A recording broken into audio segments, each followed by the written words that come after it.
আপনি 5 ওয়াক্ত নামাজি হয়ে যান। এই নামাজের জন্য দয়ার নবী বিশ্ব নবী আল্লাহর নবী নবী মুহাম্মদুর রাসূলুল্লাহ সাল্লাল্লাহু তাআলা আলাইহি ওয়াসাল্লাম মায়েশার উপর মাথা দিয়ে শোয়া। কি মজা দেখালেন নবীজি মায়েশার উপর মাথা দিয়ে শোয়া আছে। আল্লাহর নবীর চেহারার দিকে একবার করে মায়েশা তাকায়, আর পূর্ণিমার চাঁদের দিকে একবার করে আয়েশা তাকায়। আল্লাহ নবী বলেন, আয়েশা গো, তুমি একবার পূর্ণিমার চাঁদের দিকে তাকাও, একবার আমার চেহারার দিকে তাকাও কেন? বলো ইয়া রাসূলুল্লাহ, ইয়া হাবিবাল্লাহ, ও আল্লাহর হাবিব, আমি আয়েশা পূর্ণিমার চাঁদের দিকে তাকায়, কিন্তু পূর্ণিমার চাঁদের কিন্তু কলঙ্কর দাগ আছে, কিন্তু আমার নবীর চেহারার দিকে যখন তাকায় মনে হয় আমার নবীর চেহারার মধ্যে কোনো রকমের কোনো স্পট নাই। সুবহানাল্লাহ বলুন, কোনো দাগ নাই। আজ আমি আপনাদেরকে বলি, গোটা বিশ্বে যে বেঈমান কাফেররা নবীকে গালি দেয়, আমি তাদেরকে বলবো, বেঈমান, আমাদেরকে গালি দাও মেনে নিব, আমার মা বাপকে গালি দাও মেনে নেব, আমাকে তুমি মারো মেনে নিব, কিন্তু আমার নবীকে যদি গালি দাও, আমাদের এক বিন্দু রক্ত থাকতে, আমাদের জীবন থাকতে আমরা ছেড়ে দেব না। এই তো বোম্বাইয়ের মহারাষ্ট্রের মাটিতে কিছুদিন আগে, 1.5 মাসও হয়নি, একজন পুরোহিত বাবা রামজি মহারাষ্ট্রের মাটিতে আমার নবীকে গালি দেয়। গালি দেওয়ার কারণে আশিকে রাসূল মুসলমানেরা গজওয়ায়ে হিন্দ কাকে বলে, গোটা মহারাষ্ট্রকে জাম করে দিয়েছিল। তারা বলে দিয়েছে, শোনো, এরপরে যদি আমার নবীকে কেউ গালি দেয়, আমার নবীকে নিয়ে কুরুচিকর মন্তব্য করে, আমাদের এক বিন্দু রক্ত থাকতেও ছেড়ে দেব না। প্রয়োজন হলে মাথায় পতাকা বেঁধে আমরা মুসলমানেরা, প্রয়োজন হলে আমরা আমাদের জীবন দিয়ে দেব, কিন্তু আমরা কখনো আমরা নবীর অবমাননা সহ্য করব না। আজ আমি আপনাদেরকে বলি, যারা নবীকে গালি দেয় তারা হলো বাপের কুলাঙ্গার সন্তান, যারা নবীকে গালি দেয় তারা হলো বাপের কুলাঙ্গার সন্তান। আর নবীকে যদি গালি না দেয়, আর যদি গালি দেয়, জেনে নিতে হবে তার বাপ দাদার ধর্মের দোষ আছে, আছে না? জোরে বলুন। একটা ঘটনা শুনে নেন। ওয়ালিদ ইবনে মুগীরা পাতি নেতা বুঝেন না? এই পাতি নেতা বুঝেন না আপনারা? পাতি নেতা কাকে বলে? এখন তো তৃণমূলের যুগ, এখন তো তৃণমূলের হাওয়া, নাকি বলছেন আপনারা? বলুন, তৃণমূলের হাওয়া না? ওটা পশ্চিম বাংলা বাবা।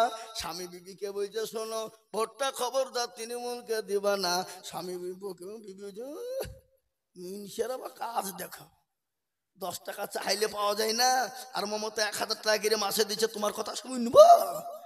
ভোট অকেই দেবো আমি। স্বামী বলছে, সিপিএম কংগ্রেসকে মার, বলছে তোমার কথা শুনবো না, আমি যাকে মারার আমি গোপনে ঝাড়বো। 1000 টাকা করে আপনার দিকে পাই না নাকি? এদিকে পায়? এ বাবা, মমতা খালা বলেছে, ভোট দিয়ে জিতাবা তো এবার 2000 টাকা করে বিধানসভায় পাবা। মেয়েদের তো আরো ভাবছে কলেজা বেরিয়ে গেল নাকি? স্বামীকে বলেছে, তোমার পাইতারা করো না, খুব দেখেছি 10 টাকা 20 টাকা তোমার কাছে ভ্যান ভ্যান করতে হয়েছে, এখন 2000 টাকা করে খালা দিবে, বিরাট ব্যাপার। কি বুঝলে না? কিন্তু ভাবছি ভুলে কিন্তু বোদের কাছে ধার নেবেন না টাকা, বিবিদের কাছ থেকে ধার টাকা নিয়েন না, ও আপনার কান খুঁটরি বের করে ফেলবে। কি বুঝলেন? ও আপনার 1000 টাকা পকেট থেকে নিয়ে নেবে, কোনো ব্যাপার নাই, কিন্তু ওর কাছ থেকে 500 টাকা আপনি না নিয়ে যতক্ষণ দিবেন ততক্ষণ ও লিতেই থাকবে, কিন্তু আবার টাকাটাও নেবে। কি বুঝতে পারলেন না আমার কথা? না? আল্লাহু আকবার। দরদি মুসলমান গো, ওয়ালিদ ইবনে মুগীরা আমার নবীকে গালি দেয়, আমার নবীর সাহাবাদের চোখগুলো মোটা মোটা হয়ে গেল। আর আমার নবী দয়ার নবী, বিশ্ব নবী, নবীদের নবী, রাহমাতুল লিল আলামিন। সুবহানাল্লাহ বলুন। আল্লাহর নবী মায়ার নবী গো আপনি নবী আমার জীবনের জীবন আছে না আল্লাহর নবী মায়ার নবী গো আপনি নবী আমার জীবনের জীবন আপনি আমার জীবন সাথী অন্ধকার কবরের বাতি আপনি হলেন নির্দুনিয়ার ধন আল্লাহর নবী মায়ার নবী গো আপনি নবী আমার জীবনের জীবন আপনি উম্মতের জামি আপনি রহমতুল লিল আলামিন আপনি উম্মতের জামিন আপনি হলেন গুনাহগার উম্মতের আপনজন আল্লাহর নবী মায়ার নবী গো আপনি নবী আমার জীবনের জীবন আল্লাহর নবী মায়ার নবী গো আপনি নবী আমার জীবনের জীবন আপনা দেখে মজে যা ভাগ্যবতী হলেন খাদিজা সব দিলেন জীবন যৌবন আল্লাহর নবী মায়ার নবী গো আপনি নবী আমার জীবনের জীবন ও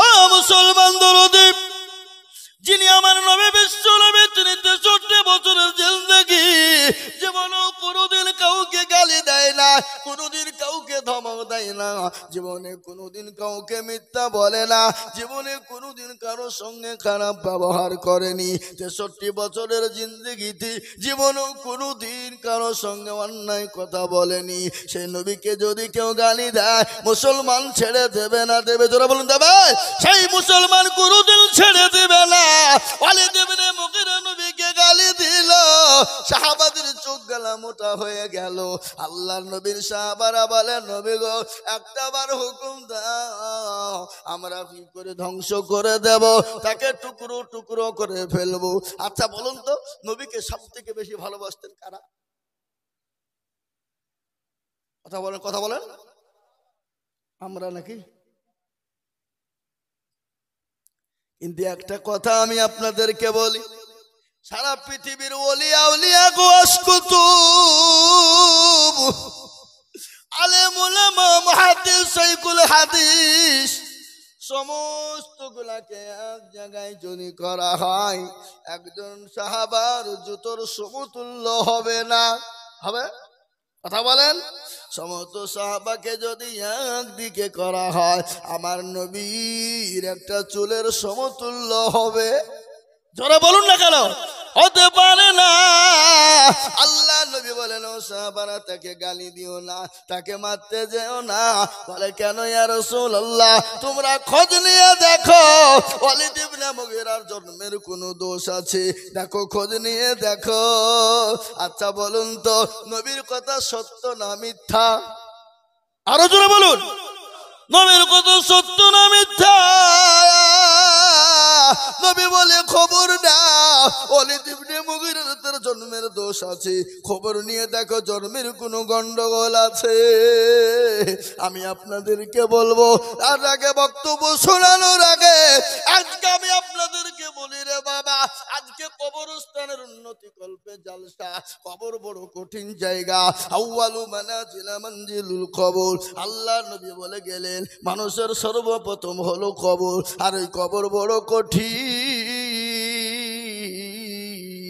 কবর প্রতিদিন ডাকে ডাকে না জোরে বলুন প্রতিদিন কবরে ডাকে আয় রে আয় আমি তো বড় কবর এই ভাই এই মাইকম্যান মাল পাইলিছে নাই নাকি পাইলিছে হ্যাঁ নাই নাও পাইলিছে একটু সাউন্ডটা বাড়াইলো না আল্লাহু আকবার। আমি বলি বাবা, কবর প্রতিদিন ডাকে, আর ওই কবরে খোঁজ নিয়ে দেখা হবে না। হ্যালো হ্যালো মাইক ম্যান, তুমি তাড়াতাড়ি এখানে হাজির হয়ে যাও। আমি আপনাদেরকে বলি, কবরে খোঁজ নিয়ে দেখো, বাস পচে নাই, ঝাড়ের বাস এখনো পচে নাই। কবরে খবর না, মানুষ যখন মারা যায় 15 দিন পরে হাতের আঙ্গুলের কুনি গালা খুলে যায়। কি খুলে যায়? হাতের কুনি গালা খুলে যায়। 20 দিনের মাথার চুল গালা খুলে খুলে পড়ে যায়। 25 দিনের মাথায় পেটটা ফুলে যায়। 30 দিনের মাথাতে পেটটা ফেটে যায়। 35 দিনের মাথায় খোঁজ নিয়ে দেখো, তোমার সমস্ত মাংস গলা পোকাতে খেয়ে নেয়। পোকা ইন্ধন শেষ করে দিবে খেয়ে। 35-40 দিনের মাথায় খোঁজ নিয়ে দেখো রে যুবক, ও মুসলমান, বাসের ঝাড় দিয়ে তোমার মা বাপকে কবরে দিয়েছো, কিন্তু বাস পচে না। তোমার মা বাপ, আমাদের মা বাপের আত্মীয় স্বজনের লাশ কিন্তু পচে শেষ হয়ে গেছে, মাংস চলে গেছে, খালি হাড্ডিগুলা কঙ্কাল পড়ে আছে, কোনো জিনিস খুঁজে পাবা না। ওই কবরে অনেকের মা কবরে চলে গেছে, অনেকের বাপ কবরে চলে গেছে। তাই মা বাপের জন্য আমি আপনাদের চলবে না, দেখছে ওখানে কি ভুল করুন আমি তো আমি বলবো, ঠিক আছে। তো যেটা বলছিলাম বাবা, আমরা দল করি, কিন্তু এটা নয় যে যা দল করছে, এটা কোনো বাধা আমি দিচ্ছি না। কিন্তু আজকে যদি আজমপাড়ার মসজিদে এসে ভেঙে দেয়, কালকে যে 6 ঘড়ি দেওবন্দি মসজিদ ভাঙবে না, নওদাপাড়ায় ফারাজি মসজিদ ভাঙবে না, এটা কোনো গ্যারেন্টি আছে? কথা বলেন। যেদিন ভাঙতে শুরু করে দিবে, একভাবে শুরু হয়ে যাবে। কে বেরেলি, কে no Bareilly, no Deobandi, no আজান গাছি, নো ফরফরা, নো ছোট পীর, নো বড় পীর, নেই চলেগা। এ মুসলমান চালাও। এই যে গোরস্থান আজকে কি অকবর নিয়ে চলছে আপনারা জানেন তো? কিছুদিন আগে মুসলমানদের বিরুদ্ধে 87টা কেস করা হয়েছে। কথা বললাম, সুপ্রিম কোর্টে 87টা কেস করা হয়েছে ভারতবর্ষের মুসলমানদের বিরুদ্ধে। এখানে খালি দেওবন্দীদের জন্য করেনি, এখানে বেরেলিদের জন্য করেনি, এখানে আলা হজরতদের জন্য করেনি, এখানে আহলে হাদিস ফারাসিদের জন্য করেনি, এখানে আজান গাছি ফুরফুরা ওয়ালাদের জন্য করেনি, এখানে একবারই করেছে মুসলমানদের জন্য। কিন্তু আলহামদুলিল্লাহ, আপনাদের কাছে একটা গুড নিউজ আমি দিয়ে যাই, আপনারা শুনেছেন কিনা জানি না। গুড নিউজ হলো এটাই, আজ থেকে 2 সপ্তাহ আগের ঘটনা, 87টা কেসের ভিতরে 47টা কেস এ পর্যন্ত মকুফ হয়ে গেছে। আলহামদুলিল্লাহ বলুন, 47টা, আর 40টা কেস আছে। এটা কে লড়ছে? এটা হলো জমিয়ত উলামা হিন্দ, সর্বভারতীয় রাজনৈতিক দল জমিয়ত উলামা হিন্দ ঐক্যবদ্ধভাবে লড়াই করে সরকারের বিরুদ্ধে এবং সুপ্রিম কোর্টের সঙ্গে সাথ দিয়ে 47টা কেসকে পর্যন্ত মকুফ করেছে। তার মধ্যে সব থেকে বড় একটা জিনিস ছিল, যেটা হলো মুসলমানদের মাদ্রাসাগুলোকে ভারতবর্ষ থেকে মুছে দিতে হবে। সেটা সরকারি হোক, সেটা বেসরকারি হোক, বন্ধ করে দিতে হবে, কোনোভাবেই রাখা যাবে না। এটা হাইকোর্টে করেছিল আপিল, কিন্তু হাইকোর্ট রায় দিতে পারেনি, সেটা চলে গেছে কলকাতা সুপ্রিম কোর্টে। সুপ্রিম কোর্ট গত অক্টোবরের 25 তারিখে সুপ্রিম কোর্ট রায় দিয়েছে যে ভারতবর্ষের যতগুলা মাদ্রাসা রয়েছে, সরকারি বেসরকারি সমস্ত মাদ্রাসাগুলো বৈধ।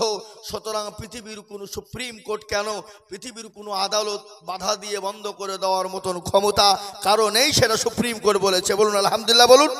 এই গত অক্টোবরের 25 তারিখে ঘটনা হয়েছে, এটা আপনারা জানেন না। আজকে আমরা দল করি, ঠিক আছে, আমি বাধা দিচ্ছি না, কিন্তু এই যে সমস্ত পরিস্থিতিগুলো সব ওদের মাথা উঠে গেল।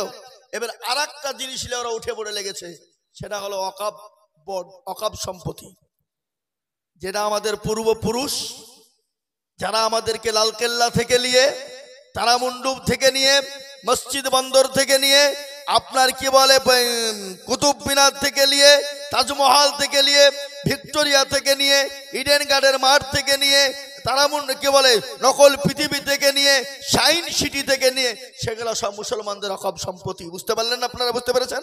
সেটা সব মুসলমানদের অকাপ সম্পত্তি। আজকে আমি আপনাদেরকে বলবো, আজকে তারা অকাপ সম্পত্তিকে লুটে নেওয়ার একটা চিন্তা ভাবনা নিয়েছে। তার জন্য আমরা পশ্চিমবাংলায় তথা ভারতবর্ষ থেকে 6 কোটি আমরা মোবাইলের মাধ্যমে, ইমেলের মাধ্যমে ভোট দিয়ে পাঠিয়েছি, তাতেও ওরা রাজি হয়নি। তারা যেন কোনো প্রকারে তারা এই অকাপ বোর্ডকে নেবেই, ওরা যেন কোনো প্রকারে অকাপ বোর্ডকে কেড়ে নিয়ে মুসলমানদের ঈদগাহ, মসজিদ, গোরস্থান, কবরস্থান আর কে বলে মাদ্রাসা, এই যে সমস্ত কারবালা এবং যে খানকা মার্কাজ যেগুলো আছে সমস্ত তাদের দখলে আনতে চাইছে এবং ওদের আইন মোতাবেক চলবে। কালকে যদি আপনার বাপ মারা যায়, আপনার বাপের লাশকে ফেলে দিয়ে আপনাকে দৌলতাবাদ থানায় ছুটতে হবে। দৌলতাবাদ থানা থেকে ফর্ম বের করে বহরমপুর যেতে হবে। বহরমপুর থেকে ওটা ইমেল হয়ে কলকাতা যাবে। কলকাতা থেকে সুপ্রিম কোর্ট যাবে। সুপ্রিম কোর্ট থেকে আইন পাস হবে। তারপর আপনি আপনার বাপকে মাটি দিতে পারবেন, নচেত আপনি আপনার বাপকে মাটি দিতে পাবেন না। আপনি আপনার মসজিদে যে আযান দিয়েছেন হাইয়া আলাস সালাহ, কিন্তু ওই বাক্যটা আপনার কাছ থেকে কেড়ে নিয়ে আযান দিতে আপনাকে দেবে না, অনুমতি নিতে হবে। আজ এই ওয়াকফ সম্পত্তির সঙ্গে প্রত্যেকটা মুসলমানের ধর্ম, কর্ম, ইবাদত জড়িয়ে আছে। খোদা না খাস্তা যদি ওয়াকফ সম্পত্তি আমাদের কাছ থেকে ছিনিয়ে নিতে পারে, তারা মুসলমানদের মেরুদণ্ড ভেঙে দিবে। মেরুদণ্ড বুঝতে পারলেন? মুসলমানদের মেরুদণ্ড, বাবা শরীরের ভিতরে একটা রগ আছে, তার নাম হলো মেরুদণ্ড। এই মেরুদণ্ড যদি ভেঙে যায় তো মুসলমানের কোনো সেই মানুষের কোনো অস্তিত্ব থাকবে? তা আমাদের মেরুদণ্ড হলো মাদ্রাসা, মসজিদ, মারকাজ, খানকা, কবরস্থান, জি এই সমস্ত। আজকে সেইগুলো তারা কেড়ে নেওয়ার জন্য উঠে পড়ে একবারে লেগেছে। তার জন্য গত 28 নভেম্বর গোটা কলকাতাকে আমরা জাম করে দিয়েছিলাম। আবার দেখেন আপনাদের দোয়াতে আগামী 16 ডিসেম্বর আমরা ডোমকল মহকুমার বিরাট বড় আকারের একটা সমাবেশ দেখেছি। ওয়াকফ সম্পত্তিকে যেন কোনো প্রকারে আমরা রক্ষা করবই। এত যদি আমাদের জীবন দিতে হয়, যদি আমাদেরকে মাথায় যদি কাফন বাঁধতে হয় তবে বাঁধবো, কিন্তু এই ওয়াকফ সম্পত্তি আমরা কারো হাতে উঠিয়ে দেব না। বলুন ইনশাল্লাহ, বলুন ইনশাল্লাহ, বলুন। এখানে দেওবন্দি নয়, এখানে বেরেলি নয়, এখানে আহলে হাদিস নয়, এখানে ফুরফুরা নয়, এখানে আজান গাছি নয়, এখানে ছোট হুজুর বড় হুজুর নয়। আমি আইজুল হক দেওবন্দি, আমাকে মারবে বড় হুজুর আপনাদের সভাপতি, উনি বেরেলি হুজুর বলে উনাকে মারবে না, এটা নয়। দেওবন্দিদের কবরস্থান বন্ধ হয়ে যাবে, বেরেলিদের হবে না, এটা নয়। আহলে হাদিসের মসজিদ ভেঙে দিবে, দেওবন্দি বেরেলিদের মসজিদ ভেঙে দিবে না, এটা নয়। আজকে আপনাদেরকে শোনাবো ভারতের ইতিহাস। ইতিহাস কাকে বলে? ভারতবর্ষের জন্য কি করেছে মুসলমানেরা, এটা আপনারা ইতিহাস তো জানেন না। আজকে আমাদের স্কুলগুলো, কলেজগুলো, ইউনিভার্সিটিগুলো পড়ানো হয় আকডুম বাগডুম ঘোড়াডুম সাজে, হ্যাঁ কি বলে হাট্টিমা টিম টিম তারা মারতে পারে, ডিম তাদের খাড়া দুটো সিং, এ সমস্ত জিনিস শেখানো হয়। আসল ইতিহাস তো ভারতবর্ষের প্রত্যেক কোনো স্কুলে দেওয়া হয়নি। কেন? যদি এই ইতিহাস যদি স্কুল, কলেজ, ইউনিভার্সিটিতে দেওয়া হতো, মুসলমানদের ছেলেরা জেনে নিত, তাহলে মুসলমানরা আন্দোলন করার জন্য সুবিধা হতো। এগুলা কোথায় পাবেন? কলকাতায় ন্যাশনাল লাইব্রেরিতে চলে যাবেন। হিন্দুস্তান কা শানদার মাঝি বলে একটা বই আছে, ওইটা সংগ্রহ করে দেখে নেবেন। ভারতবর্ষ মুসলমানদের অবদান, ভারতবর্ষে মুসলমানদের কি দান ছিল, মুসলমানরা কিরকম দান করেছে।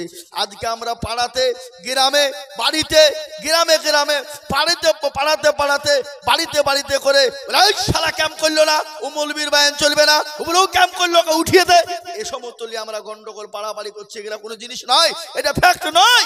এই ক্যাম্প করার আপনার করলেও হবে, না করলেও হবে, করলেও ভালো, না করলেও ভালো, এতগুলো এটা ফ্যাক্ট নয়। ফ্যাক্টটা হলো মুসলমানের অস্তিত্ব কি করে বাঁচবে, মুসলমান কি করে বাঁচবে, মুসলমানদের কবরস্থান কি করে বাঁচবে, মুসলমানদের গোরস্থান কি করে বাঁচবে, মুসলমানদের ঈদগাহ কেমন করে বাঁচবে, মুসলমানদের মসজিদ কি করে বাঁচবে, মুসলমানদের মাদ্রাসা কি করে বাঁচবে, মুসলমানদের খানকা শরীফ কি করে বাঁচবে, মুসলমানদের এই যে আজমি শরীফ। আজকের ঘটনা শুনে আজকে তারাও বলেছে, কলম পত্রিকাতে দিয়েছে, আজমি শরীফের যে মাজার রয়েছে খাজা মঈনুদ্দিন চিশতি রহমতুল্লাহ আলাইহি, যিনি শুয়ে আছেন ওই জায়গায়, ওর নিচে নাকি তাদের মন্দির ছিল। আপনি ঠেকান, কি করে ঠেকাবেন? ঠেকান।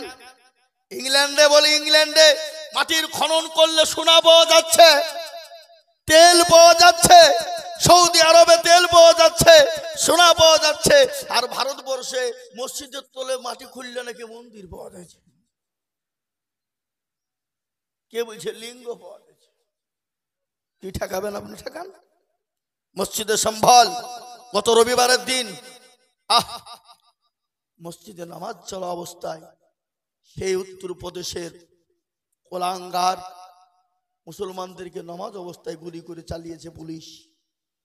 3 জন যুবক তাদের জান চলে গেল মসজিদের ভিতরে। মসজিদটাকে চূর্ণ বিচূর্ণ করে দিয়েছে। কোথায় আছেন আপনারা? এই খবর মুসলমানরা জানে না। এগুলা ওলামারা আলেমারা করছে। আপনাদের আজকে প্রশ্ন হতে পারে, মৌলবীরে কি করে? মৌলবীরে নামাজ পড়া, রোজা করা, হজ করো, অমক করো, তমক করো, এই কোরআন পড়ো, অমক করো, এছাড়া আর কি বলতে পারবে না।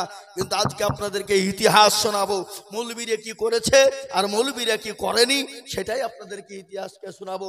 আজকে সমাজে মৌলবীদের মান ইজ্জত যদি কমিয়ে দিয়েছেন আপনারা, সমাজ কমিয়ে দিয়েছে, মুসলমানরা কমিয়ে দিয়েছে। মসজিদের ইমামের বেতন 5,000 টাকা, হারামখোর সেক্রেটারি সভাপতি 5,000 টাকা দিচ্ছে, মমতা খালা 3,000 দিচ্ছে, 8,000 হবে। বাবা কত লুবে? হারামখোর। তোর বাড়ি সংসার চালাতে গেলে কত খরচ হয় তুই জানিস না? হ্যাঁ, আজকে আপনাদেরকে শোনায়, আপনারা একটু ধৈর্যের ভাবে থাকবেন তো নাকি ইনশাল্লাহ? এই কে কে পালাবেন? হাত তোলেন। কেউ পালাবে না, কিন্তু উঠতে দেবো না, কিন্তু হাত কেউ তোলেননি। উঠলে বসিয়ে দেবো।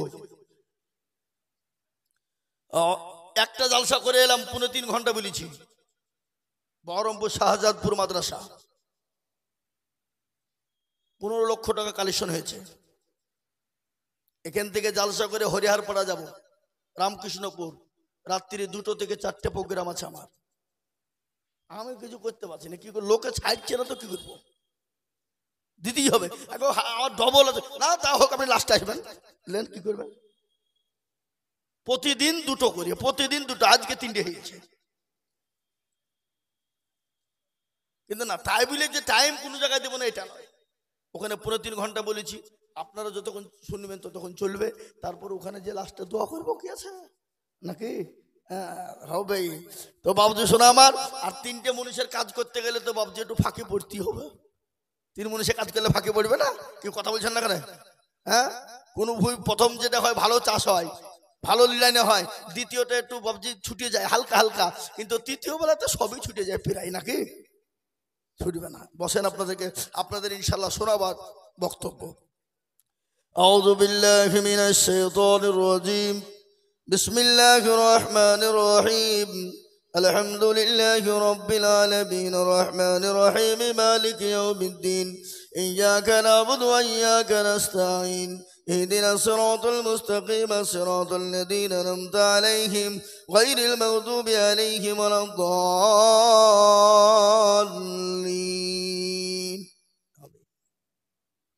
الحمد لله نحمده ونستعينه ونستغفره ونؤمن به ونتوكل عليه ونعوذ بالله من شرور أنفسنا ومن سيئات أعمالنا.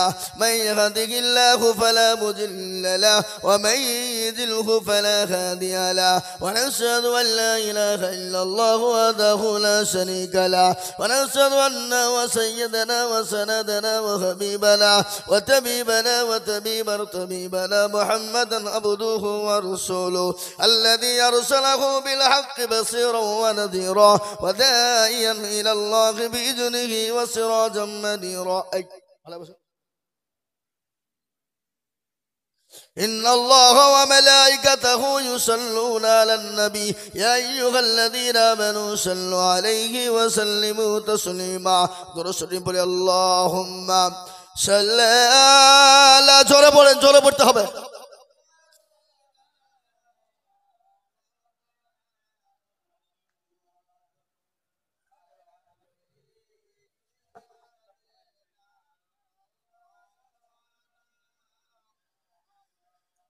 আসমানের ফেরেশতা বলে, ও আমিনা ফাকু বিবি, তোমার সকমে জন্ম দিলেন শেষ জামানার নূর নবী। আল্লাহুম্মা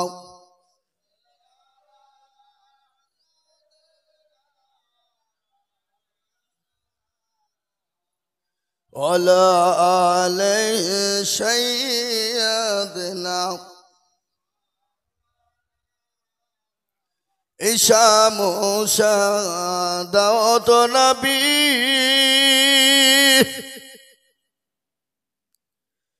ইব্রাহিম নবী পয়গম্বর নবসে পুকারিবে গিয়ে ফুলসিরাতের ধার আমাদের নবী ছিলেন অগপ হাবিবুল্লাহ শারওয়াত উম্মতি উম্মতি বলে কানবে নবী বারংবার আল্লাহুম্মা সাল্লি আলা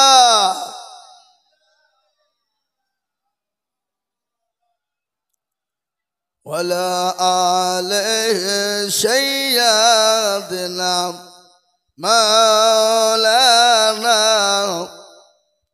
صل على محمد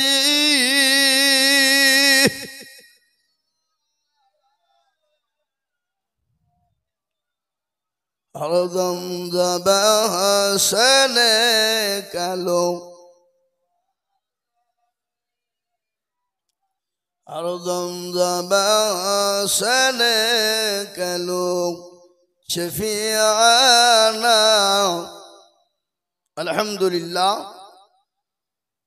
لله كفى والسلام على عباده الذين اصطفى أما بعد فأعوذ بالله من الشيطان الرجيم بسم الله الرحمن الرحيم ولا تهنوا ولا تحزنوا وأنتم الأعلون إن كنتم مؤمنين وقال عز وجل في موضع آخر يا أيها الذين آمنوا قوا أنفسكم وأهليكم نارا وقال عز وجل في موضع آخر وما خلقت الجن والإنس إلا ليعبدون وقال النبي صلى الله تعالى عليه وسلم لا يؤمن أحدكم حتى أكون أحب إليه من والده وولده والناس أجمعين وقال النبي صلى الله عليه وسلم أول منازل منزل القبر أو كما قال عليه الصلاة والتسليم الحمد لله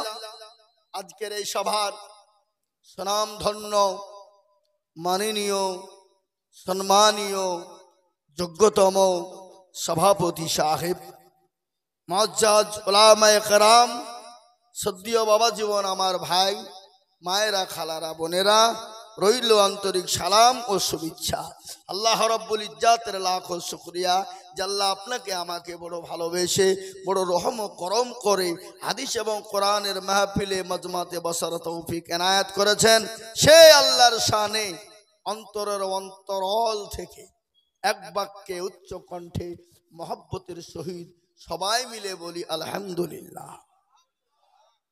এত জোরে বলা হবে না? আগো আলহামদুলিল্লাহ বললে গুনাহ হবে না নাকি হবে? কেউ যদি একবার আলহামদুলিল্লাহ একবার বলতে পারে অন্তর থেকে, আল্লাহ রাব্বুল আলামিন বললেন কেউ যদি আমার নামে একবার অন্তর থেকে বলতে পারে তার আমলনামায় 1000 নেকি লেখা হবে আর 1000 গুনাহ আল্লাহ তার মাফ করে দেবে। কি সুবহানাল্লাহ বলবেন না বাড়ি থেকে বলবেন নাকি?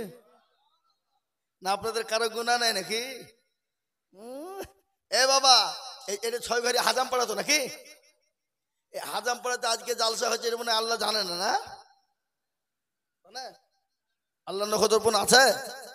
আল্লাহ নখদর্পণে থাকবে না তাই হয়? একটা পিঁপড়ি রাস্তা দিয়ে চলে গেলে খবর কে রাখে? আরো জোরে আল্লাহ। তো সে আল্লাহর শানে আর একবার মহব্বতের সাথে বলি আলহামদুলিল্লাহ। তারপরে পরেই বিশ্ব নবী দয়ার নবী নবীদের নবী নবী কুলের শিরোমণি মা মিনার লাল মরুর দোলাল তাজদার মদিনা আহমদ মুস্তফা মোহাম্মদ মুস্তফা সাইয়্যিদুল কাওনাইন শাফিউল মুযনামিন রাহমাতুল লিল আলামিন সে নবীর উপর দুরূদ ও শান্তির ধারা বর্ষিত হোক আল্লাহুম্মা আমিন। আহা কি নবী! আজকে শোনাবো আপনাদেরকে নবীর আদর্শ কি ছিল। জি, এ মজলিস বড় গুরুত্বপূর্ণ মজলিস। বা এ মজলিসের চতুর্দিকে ঘিরে নিয়ে দাঁড়িয়ে কারা জোরে কোন দিকে একবার? ফেরেশতারা। যখনই এই মজমা শেষ হয়ে যাবে ফেরেশতারা চলে যাবেন কার দরবারে? আল্লাহ। আল্লাহ তো সব জানে, জানে না? জানার পরে বলবে কোথায় ছিলে? ছয় ঘড়ি হাজাম পাড়ায় দেখলাম খোদা তোমার বান্দা বান্দিরা শীতের মৌসুমে ঘুমকে কামাই করে রাত্রি জেগে বসে আছে। বলে কেন রে, কি কারণে?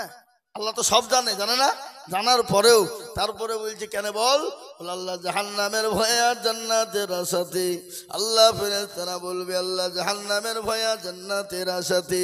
আল্লাহ বলবে ফেরেশতা মণ্ডলী তারা কি জাহান্নাম দেখেছে জান্নাত দেখেছে? বলে তা তো দেখে নাই। আল্লাহ যদি তারা দেখতে পেত তারা দুনিয়ার জমিনে সমস্ত কর্ম ফেলে দিয়ে তোমার গুণগানে তারা লিপ্ত হয়ে যেত গো মাওলা। আল্লাহ বলে ফেরেশতা ভালো করে শোন, যারা ওই মজলিসের ভিতরে মজমাতে বসে গেল আমি আল্লাহ বলে দিলাম তাদের জন্য কিয়ামতের ময়দানে জাহান্নামকে হারাম করে দেব এবং জাহান্নামকে হারাম করে জান্নাতকে নসিব করে দেব। আল্লাহ এত বড় দয়ালু, আল্লাহ আরহামার রাহিমিন। দুনিয়া জমিনে যেমন মা তার ছেলের জন্য জীবন দিতে পারে না, পারে না, কথা কন, এমন মা আছে সন্তানের জন্য জীবন দিয়ে দেয়, দেয় না গো, কথা কন। আল্লাহু আকবার। সন্তানের জন্য যদি মা জীবন দিয়ে দিতে পারে পৃথিবীর জমিনে এক ভাগ ভালোবাসার কারণে একটা ভাগ ভালোবাসা নিয়ে যদি মা তার সন্তানের জন্য জীবন উৎসর্গ করে দেয় আল্লাহ যে তার বান্দাকে 99 গুণ বেশি ভালোবাসে। সে আল্লাহকে আমরা চিনি না, সে আল্লাহকে মানি না, আর সে আল্লাহকে না মানার কারণে আজকে মুসলমানদের বড় দুর্দিন, আজকে মুসলমানদের বড় কষ্ট, আজকে মুসলমানদের বড় কষ্ট, ঠিক কিনা ধরে বলুন? আজকে মুসলমান গো মা ভালোবাসার, আল্লাহর ভালোবাসা কতটা দেখেলেন, মা সন্তানের জন্য কতটা ভালোবাসে। বাপের একটাই কলেজার সন্তান, এরকম ছেলে আছে না? বাপের একটাই বেটা, আর কেউ নাই, এরকম নাই? মেলা আছে। ছেলেকে মা বাপ যত্ন করে কষ্ট করে রাতের পর রাত দিনের পর দিন কষ্টের পর কষ্ট নিজে না খেয়ে সন্তানের মুখে খাবার তুলে দিয়েছে সন্তানের বাপ মা। ওই ছেলে যখন বড় হয় স্কুল কলেজ ইউনিভার্সিটিতে পড়ে, পড়ে না? আল্লাহু আকবার। ইউনিভার্সিটিতে পড়ে যায়, এমএ বিএ বিএড হয়ে গেল। কিছুদিন পরে ছেলের বিয়ে দেওয়া হলো। সুন্দর একটা ফুটফুট রমণী দেখে বৌমা পুত্রবধূ এনে দেওয়া হলো। ও মুসলমান গো, পুত্রবধূ এনে দেওয়ার পরে সুন্দর করে বাড়ি চলতে শুরু হয়ে যায়, শুরু হয়ে গেল। 1 বছর চলে যায়, 2 বছর চলে যায়, কিন্তু একটা কথা না আপনাদেরকে বলি, 3 বছর পরে শাশুড়ি বউয়ের যুদ্ধ শুরু হয়ে গেল। শাশুড়ি বউয়ের যুদ্ধ হয় না? আপনাদের দেশে নাই নাকি? এদিকে চলা, হ্যাঁ, শাশুড়ি বউয়ের যুদ্ধ। কিন্তু শাশুড়িদের একটা দোষ, পুত্রবধূ যদি একটা টুক করে অন্যায় করে তার গোষ্ঠী পর্যন্ত ধুয়ে দেয়, এরকম শাশুড়ি আছে না নাই? কথা বলে। কিন্তু তার মেয়ে যদি 1000 অন্যায় করে কিন্তু তার মা তার বিটিকে কোনো রকমের কোনো দোষ ধরে না। এটা হলো শাশুড়িদের অভ্যাস। আর বৌমাদের অভ্যাস, নিজের মা যদি 1000 বার কথা বলে, যদি খেতে না দেয়, নিজের মায়ের সঙ্গে ঝগড়া করে না। আর বউ, শাশুড়ি বউ যদি কোন রকম রাগের মাথায় একটা কথা বলে দেয়, কিন্তু সেই বউ বাড়িতে তোলপাড় চালিয়ে দেয়, আছে না? কথা বলেন। স্বামীকে আলাদা করে দেয়। ও মুসলমান আলাদা হয়ে গেল। কিন্তু ছেলে তো বড় শিক্ষিত, কিন্তু বউয়ের কাছে মাউর, মাউর বুঝেন না? কথা বলেন না কেন? আজকে ছেলে পিলে মারা গেলে, মা বাপ মারা গেলে মাউড় হয়ে যায় ছেলে পিলে, তাই না? কিন্তু এমনও পুরুষ আছে যে বইয়ের কাছে মাউড় হয়ে যায়। জোরে বলুন ঠিক কিনা? বইয়ের কাছে ম্যাও ম্যাও করে কথা বলে, জোরে কথা বলতে পারে না। বলে কেন? যদি জোরে কথা বলে ওই বউ বলে তোমার ভাত আমি খাবো না, ওরকম মেয়ে আর হয়তো পাবে না। এর জন্য বইয়ের কাছে মাউড় হয়ে যায়। এমনও কথা বইয়ের কথায় উঠে বসে। এমনও পুরুষ আছে বউকে স্বামীকে ধরে বিবিতে খুচিয়ে বসায় না? ধরে বলুন। এই এই 6 করে হাজাম পাড়ার লোক স্বামীর হাতে বইয়ের হাতে কে কে মার খেয়েছেন? হাত তুলুন দেখে। কেউ তুলবেন না। কেন? মেয়েরা দেখছে। যদি হাত বাইচান তুলে ফেলে তোকে বাড়িতে যা আবার খুঁজবে। তুই যা করিস ওখানে মৌলবি সামনে বললে বলবে না? বলবে না? ধরে বলুন। মৌলবি সামনে বলবে। বইয়ের কাছে মাউড় হয়ে গেল। কিন্তু বেটার সুন্দর দেখে পটপট দেখে বিয়ে দিয়ে দিল। 2 বছর কেটে গেল, 3 বছর কেটে গেল, বাড়িতে থাকতে ভালো লাগে না। কিন্তু শোনেন তো, মেয়েদের ভাত ছাড়ানোর মেন কারিগর হলো মা, তার বড় বোন। ঠিক না? ধরে বলুন। মার বড় বোন। মায়ের বুদ্ধিতে আর বড় বোনের বুদ্ধিতে মেয়েদের ভাত ছাড়িয়ে দেয় অনেক অধিকাংশ মেয়েদের। যায় না? যায় না? ধরে বলুন। বলো ভাত খেতে হবে না, চলে আয়, অন্য জায়গায় বিয়ে দিব। কিন্তু স্বামী ছেড়ে দেওয়া, স্বামী ডিভোর্স দেওয়া মেয়েদের কত যে জ্বালা, কত কষ্ট সে নিজে উপভোগ করতে পারে রে বাবা। যখন বাপের বাড়ি চলে যায়, 1 দিন 2 দিন 3 দিন, 1 মাস 2 মাস 3 মাস 1 বছর 6 মাস যখন হয়ে যায়, বাপ দেখতে পারবে না, মা দেখতে পারবে না, বহিন দেখতে পারবে না, ভাইয়েরা দেখতে পারবে না, ভাবিরা দেখতে পারবে না, পাড়া প্রতিবেশী তাকে দেখতে পারবে না। তখন বলবে মাবুদ গো, কেন আমি আমার মা এবং বোনের প্রলোভনে পড়ে আমার সুন্দর স্বামীটাকে আমি ত্যাগ করে দিলাম। আর মেয়েদেরকে সব থেকে যদি বেশি ভালোবাসে সেটা হলো তার স্বামী। তার স্বামী, স্বামীর থেকে বেশি আর ভালোবাসতে কেউ পারে না, পারতে পারে না কোনো। কিন্তু সেই ছেলের বউ যে নতুন প্রকারে শ্বশুর শাশুড়ির সঙ্গে যুদ্ধ শুরু করে দিল। স্বামী এলো, এসে বলে শোনো, তোমার মা বাপের সঙ্গে আমার জন্য থাকা অসম্ভব। বলে ভিন্ন হয়ে যাও। ভিন্ন হয়ে গেল, তারপরও থাকতে মন চাই না। মায়ের কথা বোনের কথাতে আলাদা করবে, বাড়ি থেকে আলাদা হয়ে যাবে রে বাবা। ও দরদি মুসলমান গো, ও আল্লাহওয়ালা। তারপরে আবার ভিন্ন হয়ে গেল। বলে চলো ছয়গনি বাজারে, ইসলামপুরের বাজারে, দৌলতাবাদের বাজারে বাড়ি ভাড়া করে থাকবো, কিন্তু তোমার বুড়ো বুড়ি মায়ের মুখ দেখবো না। এরকম বউ আছে না? কথা বলেন। স্বামী বলে না, বিবি আমার কাছে তো পয়সা নাই,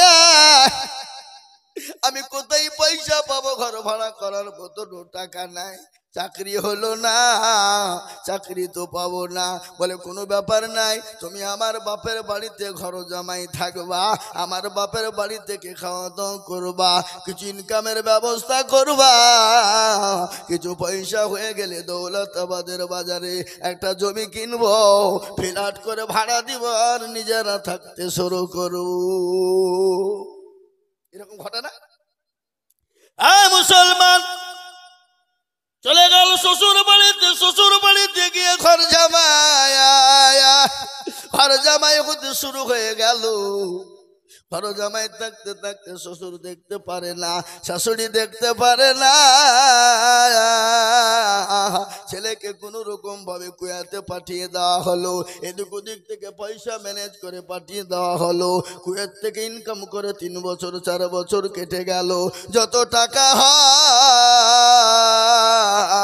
বিবির অ্যাকাউন্টে পাঠিয়ে দেয়, আর ওই টাকা নিয়ে বিবি ফুর্তি করে, আর বড় মোবাইল কিনে দিয়েছে স্বামীটাকে কুয়াতে, আর মোবাইল নিয়ে করছে পরকিয়া দেশে। পরকিয়া বলে না? এই পরকিয়া বুঝেন তো আপনারা নাকি? না বুঝেন নাকি? এখন স্ট্যান্ডার্ড ভাষা। আগে বলতো প্রেম করে, মানে খারাপ ভাষা। স্ট্যান্ডার্ড ভাষা বলছে পরকিয়া করে, কেউ বুঝতে পারবে না। যেমন সুদের জিনিস, আগে সুদ বলতো ভালো লাগতো না, এখন ওটাকে ইন্টারেস্ট বলে চালিয়ে দেয়, তার মানে ওটা স্ট্যান্ডার্ড ভাষা। আল্লাহর ফেরেশতা খুঁজে পাবে না নাকি? কথা কন না কেন? ফেরেশতা খুঁজে পাবে না। আল্লাহ বলে শোন, তুই যত রকমের চালাকি করবি আমার কাছে চালাকি চলবে না, আমার কাছে কোনো রকমের কায়দা চলবে না। আজ আমি আপনাদেরকে শোনাবো রে বাবা, ও আল্লাহর গোলাম, নবীর উম্মতের দল, ভালো করে শুনেলেন। কুয়াতে ইনকাম করে টাকা পাঠিয়ে দেয়, হাজার হাজার টাকা পাঠিয়ে দেয়, লক্ষ লক্ষ টাকা পাঠিয়ে দেয়। এদিকে বিবি ফুর্তি করে আনন্দ করে। কিছুদিন পরে ডাক্তার বলল, ও ভাই তুমি বাড়ি চলে যাও। বলে কেন গো? বলে এমন একটা অসুখ তোমার হয়ে গেছে, ছয়াচার, তোমার এই অসুখ আর ভালো করা যাবে না, তুমি আর বেশি দিন বাঁচবা না, চলে যাও, বেশি দিন বাঁচবা না তুমি। ছেলের মন খারাপ। আল্লাহ, সব ছেড়ে ছুড়ে দিয়ে ইনকাম করলাম, ইনকাম করার পরে আজকে আমি আর বাঁচবো না। যখন আমি বাঁচবো না, শ্বশুর শাশুড়ি বিবিকে একটা চিঠি লিখি। চিঠি লিখলো, শ্বশুর মশাই, শাশুড়ি মা, বিবি গো, আমি তো বাড়ি চলে আসবো, ডাক্তার বলেছে আমার ছয়াচার রোগ হয়েছে, আমি নাকি আর বাঁচবো না, তো আমি অমুক দিন অমুক টাইম অমুক ফ্ল্যাটে ফিরবো। চিঠিখানা দিয়ে দিল। শ্বশুর মশাই শিক্ষিত মানুষ, চিঠিখানা পড়ছে, পড়ার পরে উত্তর দিয়ে বলল, জামাই তুমি যখন বাড়ি ফিরবা আমার জন্য অমুক অমুক জিনিস কিনে আনবা। শাশুড়ি চাইলো, বিবি চাইলো, ও মুসলমান চিঠির উত্তর দিয়ে পাঠিয়ে দিল। কেমন আছো, কবে আছো, কোনো জিজ্ঞাসা নাই। চিঠি কেন ছেলের হাতে যখন পড়ে গেল, ছেলে চিঠি কেন দেখে আর অঝর নয়নে কান্না করে, চোখের পানি ঝরঝর ঝরঝর ঝরঝর করে ঝরে যায়। বলে মাবুদ গো, যাদের জন্য ইনকাম করে লক্ষ লক্ষ টাকা পাঠিয়ে দিলাম, তারা আমি কেমন আছে জিজ্ঞাসা করলো না, আমার শরীর কেমন আছে তারা জিজ্ঞাসা করে না, আমার কাছে জিনিস চাই। ও আল্লাহ, এ জীবন আমি আর দুনিয়াতে রাখবো না, এ দুনিয়া থেকে জীবনকে নষ্ট করে দিব। কিছুক্ষণ পরে ছেলের জ্ঞান ফিরে এলো।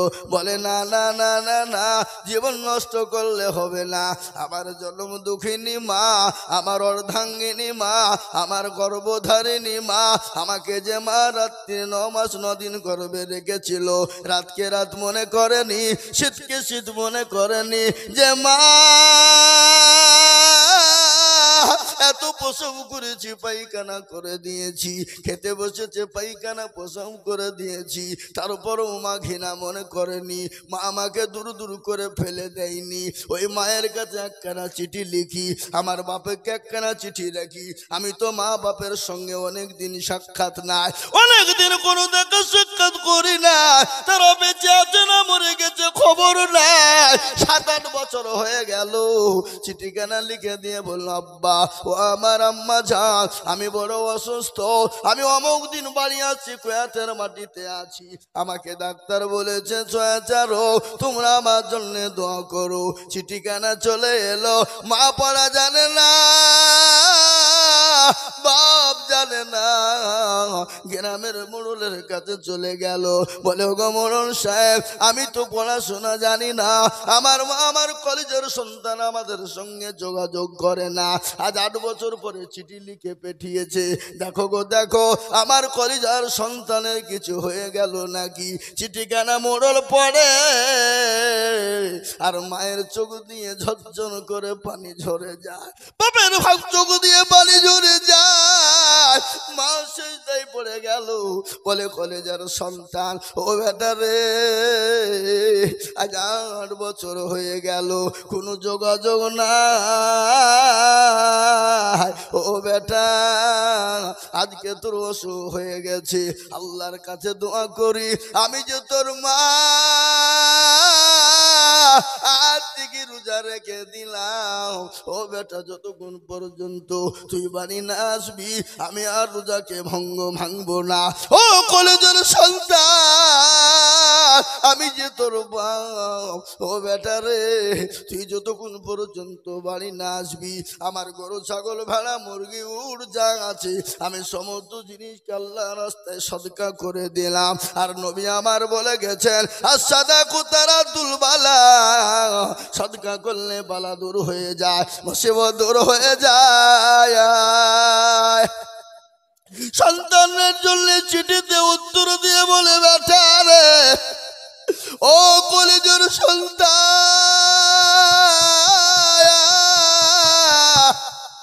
আমি যে তোর মা জননী, 9 মাস 9 দিন তোকে গর্বে করে নিয়ে বেরিয়েছিলাম রে বেটা। আমি আল্লাহর কাছে দোয়া করি বলে মাবুদ গো, আমাদের তুমি জীবনটা নিয়ে নাও, আমাদের হায়াতটা তুমি নিয়ে নাও, কিন্তু আমাদের হায়াত কেটে আমার কলিজা সন্তানের কাছে তুমি দিয়ে দাও। চিঠিতে লিখলো, ও বেটা রে, তুই যখন জাহাজে চলবি বেটা, তোর কাছে যদি পয়সা করি থাকে ফকির মিসকিনকে সদকা করবি। চিঠি কেনা বেটার কাছে পৌঁছে গেল, বেটা কিন্তু চিঠি আর খুলে পড়লো না। বেটা বললো না পড়বো না, আমি যেদিন বাড়ি বাড়াবো তার আগা দিন চিঠি কেনা আমি দেখবো। আমার মা বাপ যদি শ্বশুর শাশুড়ির মতন জিনিস চায় আমি আর এই জীবন নিয়ে ফিরবো না। চিঠি কেনা যেদিন বাড়ি আসবে তার আগা দিন চিঠি কেনা খুলে পড়ছে আর সন্তানের চোখ দিয়ে পানি ঝরঝর করে ঝরে যায়। ওগো আল্লাহ মাবুদ মাওলা, আমি তো আমার মা বাপের কোনোদিন খবর নিইনি। জীবনে যেদিন থেকে ইনকাম করতে শিখেছি আমি আলাদা হয়ে গেছি, সমস্ত শ্বশুর শাশুড়ি বিবির জন্য দিয়েছি, আমি তো কোনোদিন আমার মা বাপের খবর নিইনি। আজকে তারা আমার কাছে জিনিস চাই না, আমার জন্য তারা দান খায়রাত করেছে, আমার জন্য সদকা করে দিয়েছে। মাবুদ মাওলা, আমি আজ কারোর জন্য কিছু নিয়ে যাব না, যদি আমি নিয়ে যাই আমি আমার কলিজার টুকরা মা আমার বাপের জন্য নিয়ে যাব। ছেলে আপনার প্লেনে উঠে গেল, কলকাতা এয়ারপোর্টে নেমে যায়, কলকাতা এয়ারপোর্টে নেমে গেল। নামার পরে শ্বশুর শাশুড়ি বিবি অনেক দূরে দাঁড়িয়ে, কিন্তু এয়ারপোর্টে তো ঢুকতে দেবে না। দেবে গো, কথা বলেন দেবে? আমি গত পরশু দিন এলাম, 3-4 দিন পরে আমি জলসা করে ত্রিপুরা আসামে ছিলাম, মেঘালয়ে ছিলাম, মণিপুরে ছিলাম।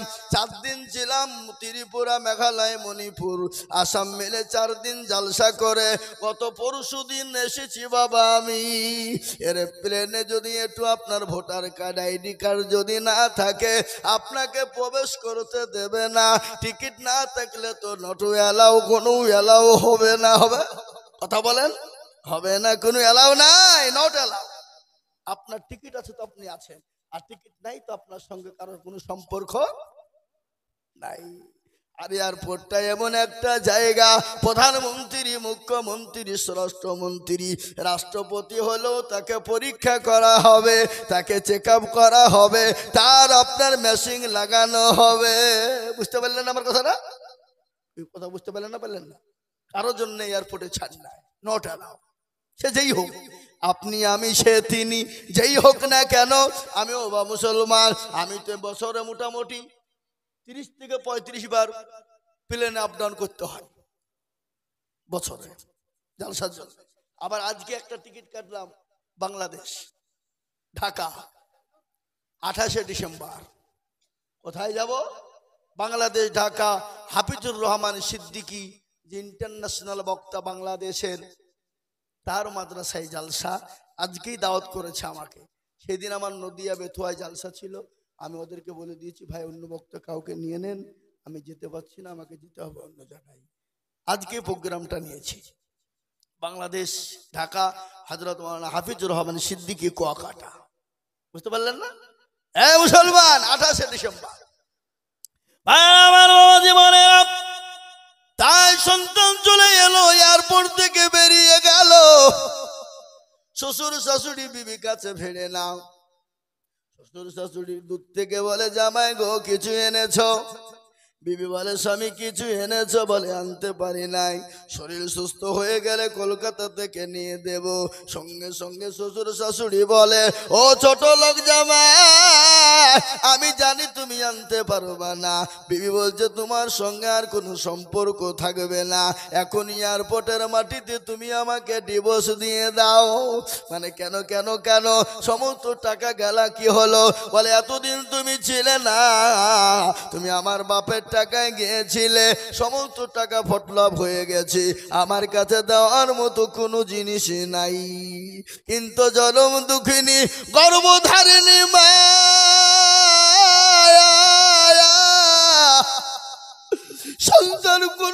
সন্তান কোনোদিন মায়ের খোঁজ নিল না, বাপের খোঁজ নিল না। ওই মা দৌড়তে দৌড়তে গিয়ে সন্তানকে জড়িয়ে ধরে। ছেলে বলে মা গো আমার ছোঁয়াচে রোগ হয়েছে, মা তুমি সরে যাও সরে যাও। বেটা মা বলে বেটা রে বেটা, আমার যদি জীবন চলে যায় যাবে, আমি আল্লাহর কাছে দোয়া করে রোজা করে বলেছি ও আল্লাহ তুমি আমার জীবনটা নাও, কিন্তু আমার কলেজার সন্তানকে আমার কাছে ফিরিয়ে দাও। আহা, এই হলো মায়ের ভালোবাসা। অনেক আছে ছেলে মাকে দেখতে পারে না, বাড়ি থেকে বের করে দেয়, খেতে দেয় না, মায়ের গায়ে হাত তুলে মাকে দূর দূর করে তাড়িয়ে দেয়। কি বলে না বলে না? কথা বলেন। আল্লাহর কোরআন বলে জুয়া কুল্লাহুমা কওলান কারীমা,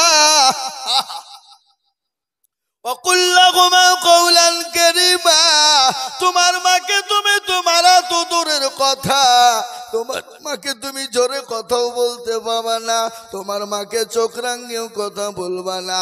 আর তুমি যদি তোমার মাকে গালি দাও, তোমার মাকে মারো, চোখ রাঙিয়ে কথা বলো, তোমার ইবাদত আল্লাহর দরবারে কবুল হবে না, তোমাকে জাহান্নামে যেতে হবে।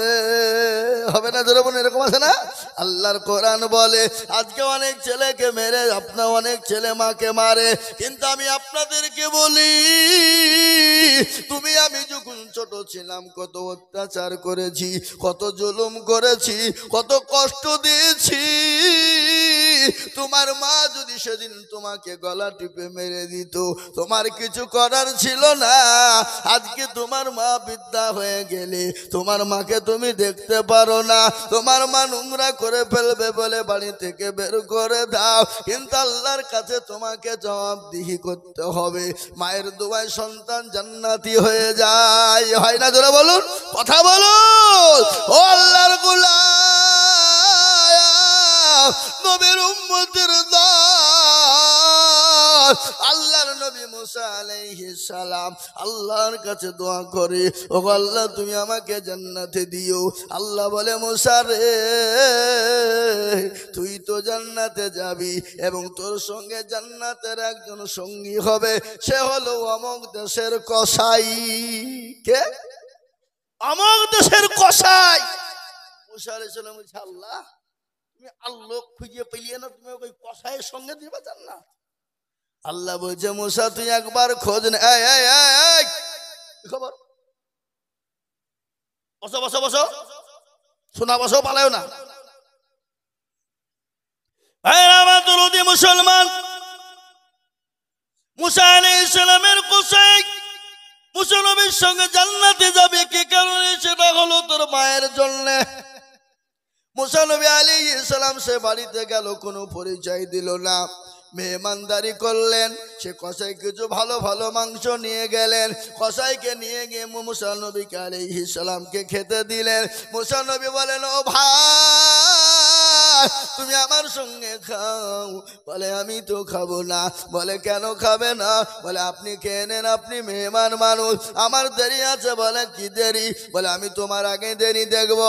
বলে হুজুর গো, ওগো মেহমান সাহেব, আমার একজন মা আছে বৃদ্ধা, একবারে ফুটবলের মতো হয়ে গেছে, মা চলতে পারে না, মা উঠতে পারে না, মা বসতে পারে না। আমি মাকে সুন্দর করে গোসল করিয়ে দেব, আমার মাকে আমি নিজে চিবিয়ে চিবিয়ে খাবার মুখে তুলে দিব, আমার মা খাবে, তারপরে আমি খাবো। এরকম করে মুসা আলাইহিস সালাম দেখলেন। কিন্তু মুসার মা, কসাইয়ের মা হাতটা তুলে দিয়ে আল্লাহর কাছে বলছে, আল্লাহ, আমার সন্তানের উপর আমি এত খুশি হয়ে গেছি গো আল্লাহ, আমার সন্তানকে তুমি মুসা নবী আলাইহিস সালামের সঙ্গে কাল কিয়ামতের মাঠে তুমি জান্নাতি করে দিও। এ বাবা, মায়ের দোয়ায় সন্তান জান্নাতি হয়ে যায়।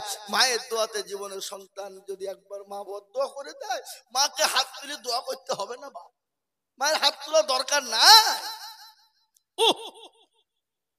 শব্দ যদি তোমার মা করে দেয়, তোমার জন্য জাহান্নাম অনিবার্য। তোমাকে দুনিয়াতে জীবনেও শান্তি পেতে হোমা জান্নাতুকা ওয়া নারুকা, মায়ের দোয়া সন্তানের জান্নাত,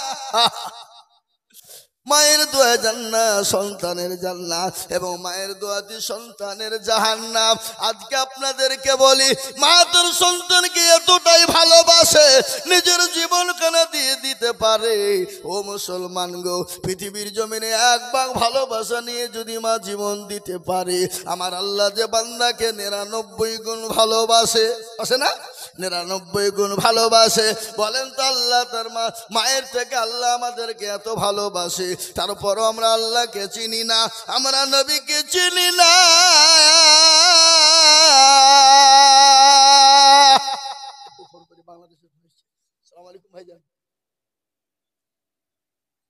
ভাই, আমার দুটো জালসা, একটা জালসা করে এসে আর একটা জালসাতে বক্তব্য দিচ্ছি। আমি বক্তব্য করে রাত্রে ফোন দিই। জি জি, ঠিক আছে, ইনশাল্লাহ ইনশাল্লাহ। জি, ও মুসলমান দরদি, আল্লাহ ওয়ালা নবীর প্রেমিকেরা, আল্লাহ যদি এতটা মানুষকে ভালোবাসে, কিন্তু সেই মুসলমান আল্লাহকে চিনে না, সেই মুসলমান নবীকে চিনে না, সেই মুসলমান রসুল চিনে না, সে মুসলমান মসজিদ চিনে না, সে মুসলমান মাদ্রাসা চিনে না, সে মুসলমান কোরআন চিনে না, সে মুসলমান মসজিদে আজান হয় হাইয়া আলাস সালাহ, আর আমরা চায়ের দোকানে বসে বলি আমরা পারলাম না, ইমাম আর মরজন তোরা দুজনেই চালা।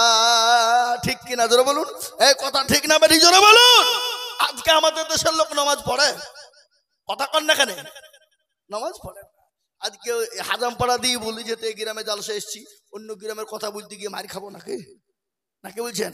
যদি আমি অন্যায় করি মারতে তো পারবেন না, কেন আমি আপনাদের মেহমান, নাকি বলছেন? বুঝছেন না, মারবেন নাকি?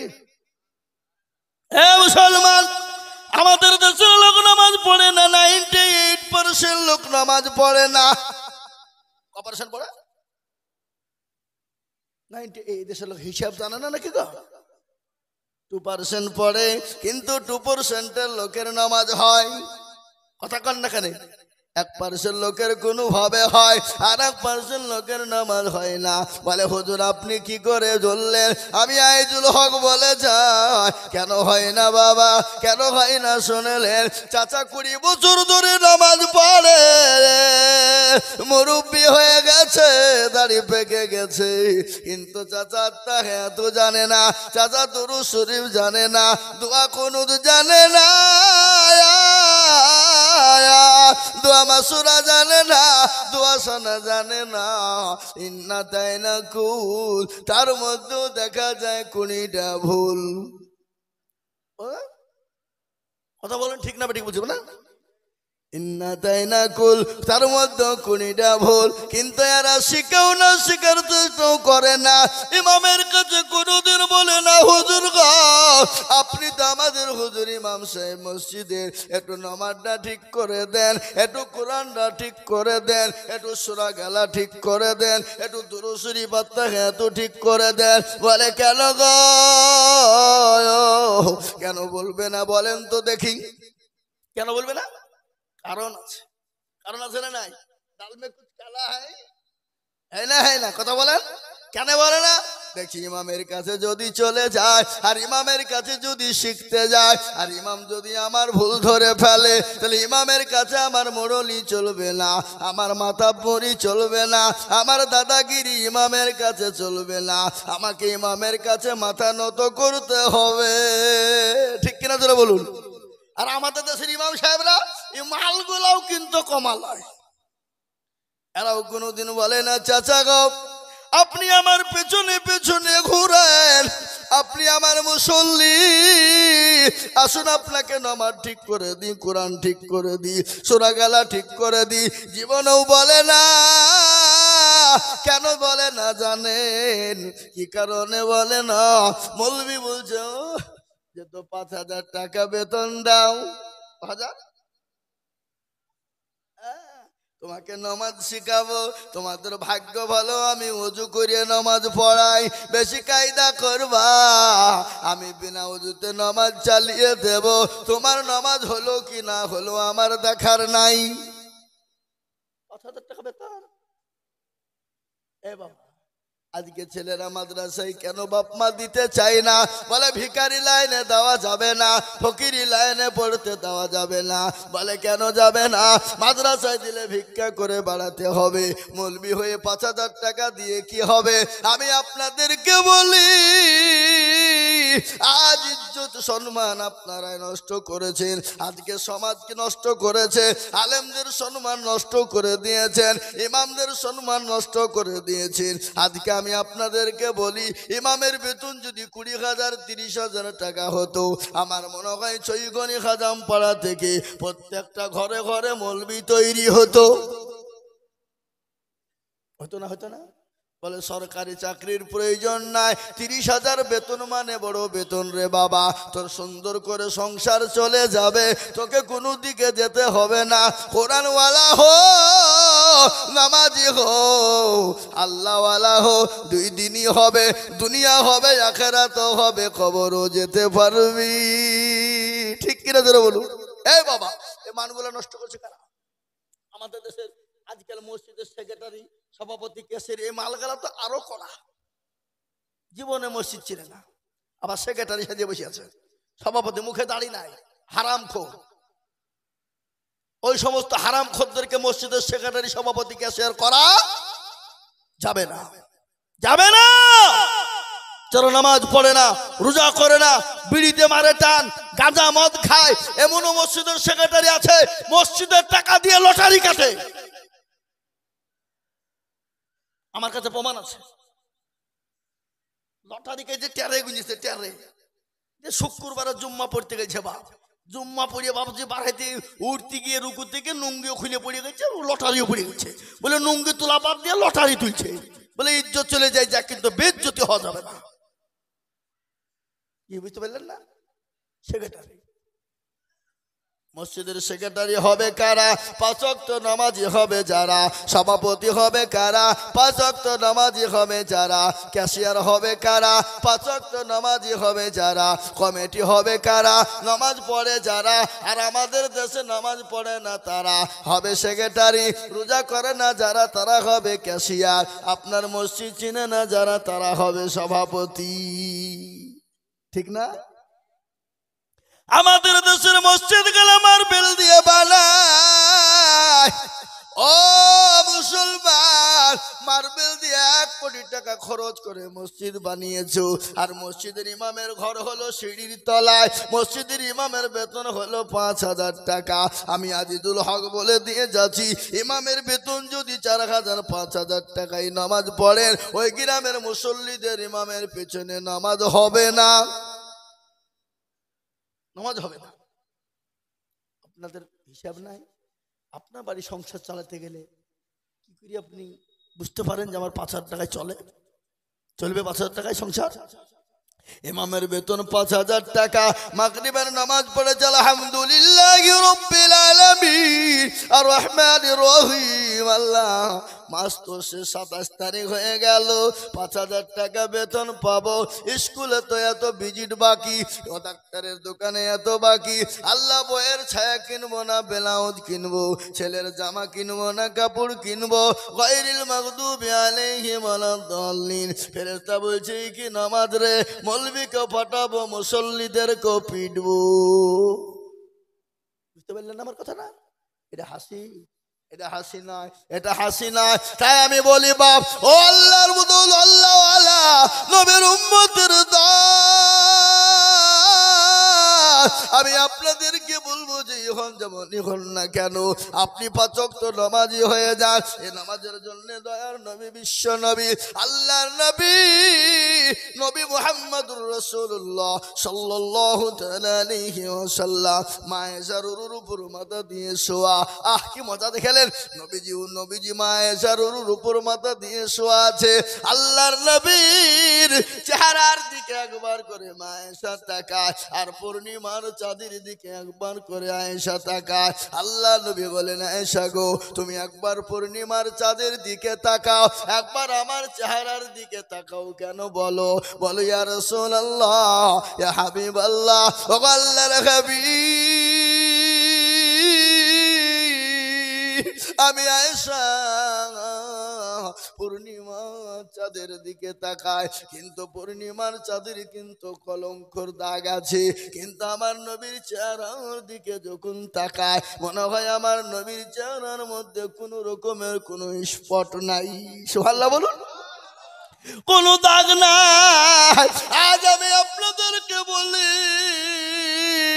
গোটা বিশ্বে যে বেঈমান কাফেররা নবীকে গালি দেয়, আমি তাদেরকে বলবো বেঈমান, আমাদেরকে গালি দাও মেনে নিব, আমার মা বাপকে গালি দাও মেনে নেব, আমাকে তুমি মারো মেনে নিব, কিন্তু আমার নবীকে যদি গালি দাও, আমাদের এক বিন্দু রক্ত থাকতে, আমাদের জীবন থাকতে আমরা ছেড়ে দেব না। এই তো বোম্বাইয়ের মহারাষ্ট্রের মাটিতে কিছুদিন আগে, 1.5 মাসও হয়নি, একজন পুরোহিত বাবা রামজি মহারাষ্ট্রের মাটিতে আমার নবীকে গালি দেয়। গালি দেওয়ার কারণে আশিকে রাসূল মুসলমানেরা গজওয়ায়ে হিন্দ কাকে বলে, গোটা মহারাষ্ট্রকে জাম করে দিয়েছিল।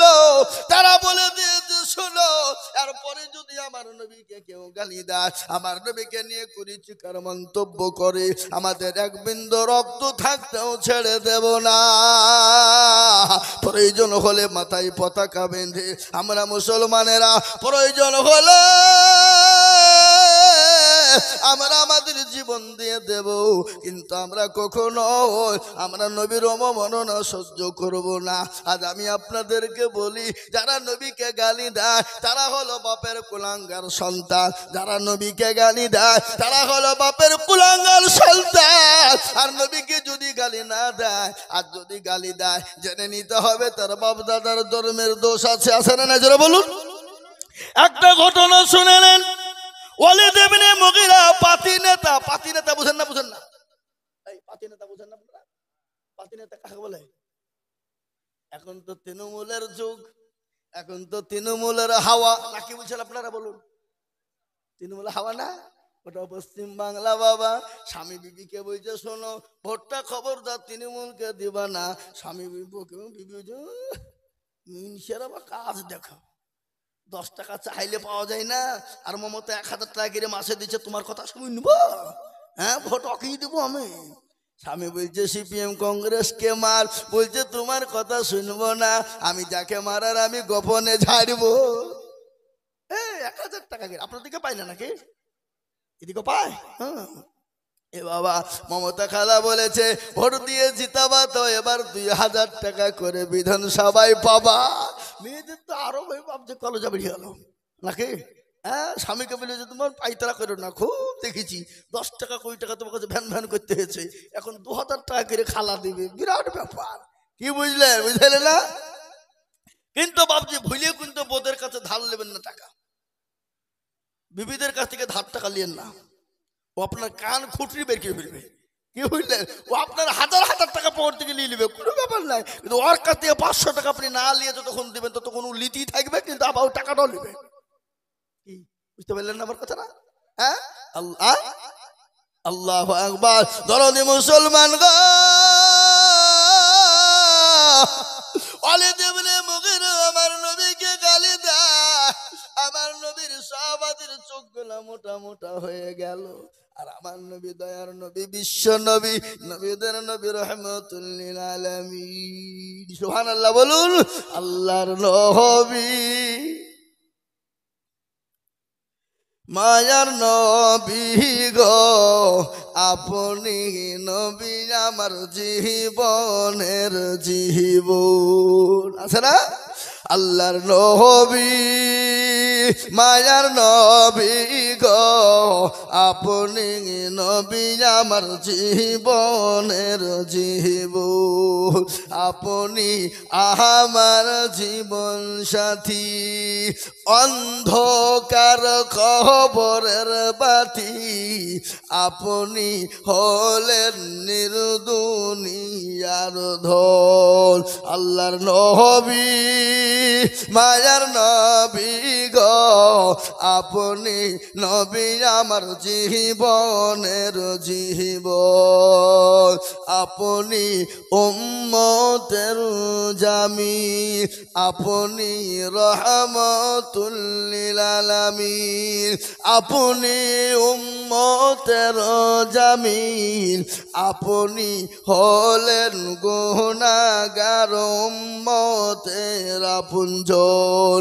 আল্লাহর নবী, মায়ার নবী গো, আপনি নবী আমার জীবনের জীবন।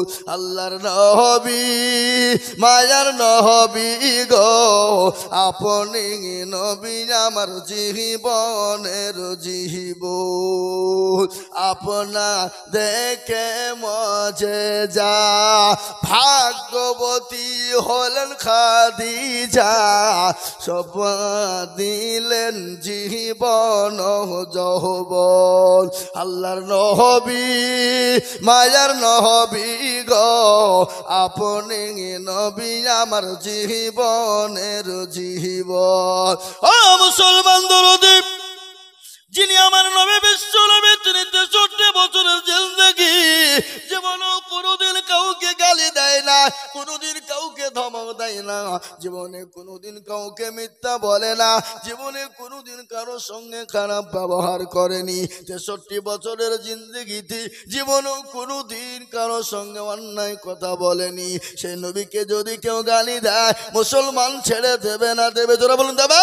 সেই মুসলমান কোনোদিন ছেড়ে দেবে না। ওয়ালিদ ইবনে মুগীরা নবীকে গালি দিল, সাহাবাদের চোখ গলা মোটা হয়ে গেল। আল্লাহর নবীর সাহাবারা বলে, নবী গো, একটাবার হুকুম দাও, আমরা কি করে ধ্বংস করে দেব, তাকে টুকরো টুকরো করে ফেলবো। আচ্ছা বলুন তো, নবীকে সব থেকে বেশি ভালোবাসতেন কারা? কথা বলেন, কথা বলেন। আমরা নাকি? কিন্তু একটা কথা আমি আপনাদেরকে বলি, সারা পৃথিবীর ওলিয়া উলিয়া গোস কুতুব, আলেম উলামা, মুহাদ্দিস, শাইখুল হাদিস, সমস্ত গুলাকে এক জায়গায় যদি করা হয়, একজন সাহাবার জুতোর সমতুল্য হবে না। হবে? কথা বলেন। সমস্ত সাহাবাকে যদি একদিকে করা হয়, আমার নবীর একটা চুলের সমতুল্য হবে? জোরে বলুন না কেন? হতে পারে না। আল্লাহ নবী বলেন, ও সাহাবারা, তাকে গালি দিও না, তাকে মারতে যেও না। বলে, কেন ইয়া রাসূলুল্লাহ? তোমরা খোঁজ নিয়ে দেখো, ওয়ালিদ ইবনে মুগীরার জন্মের কোনো দোষ আছে? দেখো, খোঁজ নিয়ে দেখো। আচ্ছা বলুন তো, নবীর কথা সত্য না মিথ্যা? আরো জোরে বলুন, নবীর কথা সত্য না মিথ্যা? নবী বলে, খবর না, ওয়ালিদ ইবনে মুগীরার জন্মের দোষ আছে, খবর নিয়ে দেখো জন্মের কোনো গন্ডগোল আছে। আমি আপনাদেরকে বলবো, তার আগে বক্তব্য শোনানোর আগে আজকে আমি আপনাদেরকে বলি, রে বাবা, আজকে কবর কবরস্থানের উন্নতি কল্পে জালসা। কবর বড় কঠিন জায়গা। আউয়ালু মানাজিলা মানজিলুল কবর। আল্লাহ নবী বলে গেলেন মানুষের সর্বপ্রথম হলো কবর, আর ওই কবর বড় কঠিন। কবর প্রতিদিন ডাকে, ডাকে না? জোরে বলুন। প্রতিদিন কবরে ডাকে, আয় রে আয়, আমি তো বড় কবর। এই ভাই, এই মাইকম্যান, নাই নাকি পাইলিয়েছে? হ্যাঁ, নাই নাও পাইলিয়েছে, একটু সাউন্ডটা বাড়াইলো না? আল্লাহু আকবার। আমি বলি বাবা, কবর প্রতিদিন ডাকে, আর ওই কবরে খোঁজ নিয়ে দেখো। হবে না? হ্যালো হ্যালো মাইক ম্যান, তুমি তাড়াতাড়ি এখানে হাজির হয়ে যাও। আমি আপনাদেরকে বলি কবরে খোঁজ নিয়ে দেখো, বাস পচে নাই, ঝাড়ের বাস এখনো পচে নাই। কবরে খবর না, মানুষ যখন মারা যায় 15 দিন পরে হাতের আঙ্গুলের কুনি গালা খুলে যায়। কি খুলে যায়? হাতের কুনি গালা খুলে যায়। 20 দিনের মাথার চুল গালা খুলে খুলে পড়ে যায়। 25 দিনের মাথায় পেটটা ফুলে যায়। 30 দিনের মাথাতে পেটটা ফেটে যায়। 35 দিনের মাথায় খোঁজ নিয়ে দেখো, তোমার সমস্ত মাংস গলা পোকাতে খেয়ে নেয়। পোকা ইন্ধন শেষ করে দিবে খেয়ে। 35-40 দিনের মাথায় খোঁজ নিয়ে দেখো রে যুবক, ও মুসলমান, বাসের ঝাড় দিয়ে তোমার মা বাপকে কবরে দিয়েছো, কিন্তু বাস পচে না। তোমার মা বাপ, আমাদের মা বাপের আত্মীয় স্বজনের লাশ কিন্তু পচে শেষ হয়ে গেছে, মাংস চলে গেছে, খালি হাড্ডি গুলা কঙ্কাল পড়ে আছে, কোনো জিনিস খুঁজে পাবা না। ওই কবরে অনেকের মা কবরে চলে গেছে, অনেকের বাপ কবরে চলে গেছে। তাই মা বাপের জন্য আমি আপনাদের কাছে হাত পেতে দেব। আমি আজিজুল হক সারা পশ্চিম বাংলা নয়, আসাম, ত্রিপুরা, মেঘালয়, মণিপুর, উড়িষ্যা, বিহার, ঝাড়খণ্ড, পশ্চিম বাংলা, বাংলাদেশ, কত জায়গায় লক্ষ লক্ষ টাকা করে বলি। আজ আমি লক্ষ লক্ষ টাকা চাবো না। আমি আপনাদের ভিতরে এই গোরস্থানকে বড় করার জন্য, নিজের ঘরকে সুন্দর বানানোর জন্য আমি মাত্র 5 জন দরদিকে বলবো। বহু টাকা বহু দিকে চলে গেছে, বিবি বাচ্চার পিছনে চলে গেছে, ছেলে মেয়ের পিছনে চলে গেছে, আত্মীয় স্বজন ডাক্তারের কাছে চলে গেছে। তাই নবীর আল্লাহু আকবার, এই গোরস্থানের জন্য 5 জন দরদি মাত্র 10,000 করে টাকা ইনশাল্লাহ গোরস্থানের জন্য দেবে। বলে হুজুর গো, আমার কাছে জান আছে কিন্তু বাংলায়, আমি পরে অল্প অল্প করে দিয়ে দেব ইনশাল্লাহ। সর্বপ্রথম আমি একবার তাকবীর দেব, আর তাকবীর দেওয়ার সঙ্গে সঙ্গে বলে হুজুর আমার কাছে জান আছে কিন্তু মাল নাই, আমার কাছে জান আছে মাল নাই, পরে দিয়ে দেব।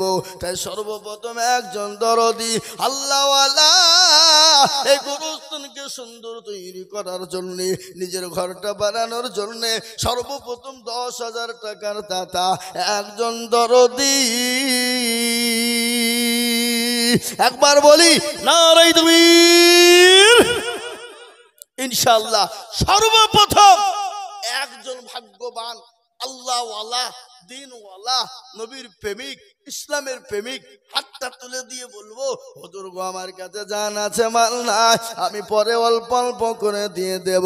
তাই সর্বপ্রথম একজন দরদি 10,000। আরে হাজাম পাড়ার মাটিতে এটা আমার জানা আছে বাপ, এদেশের মাটির দিল বড়, অন্তর বড়, এদেশের মাটি বাপজি সোনার থেকেও খাঁটি। তাই বলি দরদে মুসলমান, আল্লাহর রাস্তায়, দিনের স্বার্থে, ইসলামের স্বার্থে সর্বপ্রথম 10,000 করে টাকা। আমি 50,000, 1 লাখ টাকা বলিনি, 20,000 টাকা বলিনি। এ গোরস্থান সুন্দর তৈরি হবে। বলে হুজুর গো আমার কাছে জান আছে মাল নাই, ও গো হুজুর আমি পরে অল্প অল্প করে দিয়ে শোধ করে দেব, আস্তে আস্তে দিয়ে দেব। তাই সর্বপ্রথম একজন আল্লাহর বান্দা কেউ হবে না, নবীর প্রেমিক হবে না, দিনের প্রেমিক হবে না, ইসলামের প্রেমিক হবে না, সর্বপ্রথম 10,000 টাকা হাতটা উঁচু করে দিয়ে বলবে হুজুর ইনশাল্লাহ আমি আল্লাহর রাস্তায় দেব ইনশাল্লাহ। একজন সর্বপ্রথম দেখি আজকে ছয়ঘড়ি হাজামপাড়ার মাটিতে এই গোরস্থানকে সামনে রেখে ইনশাআল্লাহ ইসলামের খাতিরে সর্বপ্রথম 10,000 টাকার দাতা একজন দরদি একটু হাত উঁচু করে দিয়ে বলো ইনশাআল্লাহ। কি গো, এমন কোন নবীর প্রেমিক নাই, এমন কোন দিনের প্রেমিক নাই? এই কবরস্থানে অনেকের মা চলে গেছে, বাপ চলে গেছে, জনম দুঃখিনী মা শুয়ে আছে। ওই মায়ের জন্য এমন কোন দরদের বেটা নাই, এমন কোন দরদের সন্তান নাই। সুবহানাল্লাহ। এ দেখেন আমার বন্ধু মানুষ হাফেজ মিনারুল ও মুসলমান, একই সঙ্গে পড়তাম, আমরা হলাম সিনিয়র, ওরা ছিল জুনিয়র। সৌদি আরব থেকে খেটে কিছুদিন হলে এসেছে। এই দেখেন উনি বলছেন আমি 10,000 টাকা দেব। একবার চিল্লিয়ে বলি না রে তাকবীর, আরো জোরে বলি না রে তাকবীর। হ্যাঁ, আমি হাতটা তুলে দোয়া করব বাবা, এখনই দোয়া করব বাপরে, আল্লাহর দরবারে কবুল হবে, হবে না? কবুল হবে বাবা। গভীর রজনীতে তাহাজ্জুদের নামাজের টাইম পার হয়ে গেল, তাহাজ্জুদ শুরু হয়ে গেছে, এই টাইমে দোয়া কবুল হবে। তাই আমি আপনাদেরকে বলবো ইনশাআল্লাহ 2 নম্বরের একজন দরদিকে আছো গো, ইনশাআল্লাহ 10,000 হাফেজ মিনারুল সাহেবের সঙ্গে সঙ্গী হয়ে যাব। আর একটা আল্লাহর বান্দা 10,000 টাকা দেওয়ার মতন এখানে কেউ নাই? এ বাবা, এই 6 ঘরের লোক, হাজাম পাড়ার লোক, দিনের স্বার্থে কবরস্থানে অনেকের মা বাপ চলে গেছে, সন্তানাদি বিবি বাচ্চা চলে গেছে, আপনি আমিও চলে যাব। তাই আমি আপনাদেরকে বলবো নাম্বার 2 10,000। আমি তো মনে করেছিলাম আদায় হয়ে গেছে, মনে হয় আদায় আর করতে হবে না, খালি প্লেন বক্তব্য করে নেমে যাব, কিন্তু আমাকে বলেছে যে না হুজুর একটু আদায় করতে হবে। আল্লাহু আকবার। তাই আমি আপনাদেরকে বলবো বাবা, ও আল্লাহর বান্দা, নবীর উম্মত, আল্লাহর গোলাম, আমি আপনাদেরকে বলবো আর একজন দরদি 10,000 হবে না? এবার আপনাদের গ্রামে আল্লাহর বান্দা একটা আল্লাহর দরদি বান্দা নাই, নবীর প্রেমিক নাই, হাফেজ মিনারুল সাহেবের সঙ্গী হয়ে জোড়া হয়ে আর একজন মাত্র 10,000? কই এদেশের মানুষ, এদেশের পয়সাওয়ালা, এদেশের আল্লাহওয়ালা, নবীর প্রেমিক সর্বপ্রথমে হাফেজ সাহেব হাতটা তুলে দিয়েছে 2 নম্বরে, আর একটা মাত্র নেব ইনশাআল্লাহ 10,000। হবে না? আল্লাহ ইজ্জতের মালিক, আল্লাহ বেইজ্জতের মালিক, আল্লাহ সম্পদ দেওয়ার মালিক, ঠিক না? আল্লাহ কেড়ে নেওয়ার মালিক, ইজ্জতের সবের মালিক আল্লাহ। নদীর কুল ভাঙ্গে ও কুল গড়ে, এই তো নদীর খেলা, সকাল বেলায় বাদশারে তুই ফকির সন্ধ্যা বেলা, ঠিক কিনা জোরে বলুন। এই মুসলমান, আমি বলি বাবজি মায়েরা, মায়েরা আমার বোনেরা, কে আল্লাহর গোলাম 10,000 টাকার দাতা, একটু হাতটা একজন তুলে দিয়ে বলি একজন। সারা বছরও দিবেন, অল্প অল্প অল্প করে দিয়ে 1 বছরের মধ্যে শোধ করবেন ইনশাআল্লাহ। আমি বলবো আল্লাহর গোলাম 1 বছরের জন্য দেবেন 10,000 টাকার দাতা ইনশাআল্লাহ। একটা নাই, একটা আল্লাহর বান্দা কেউ নাই।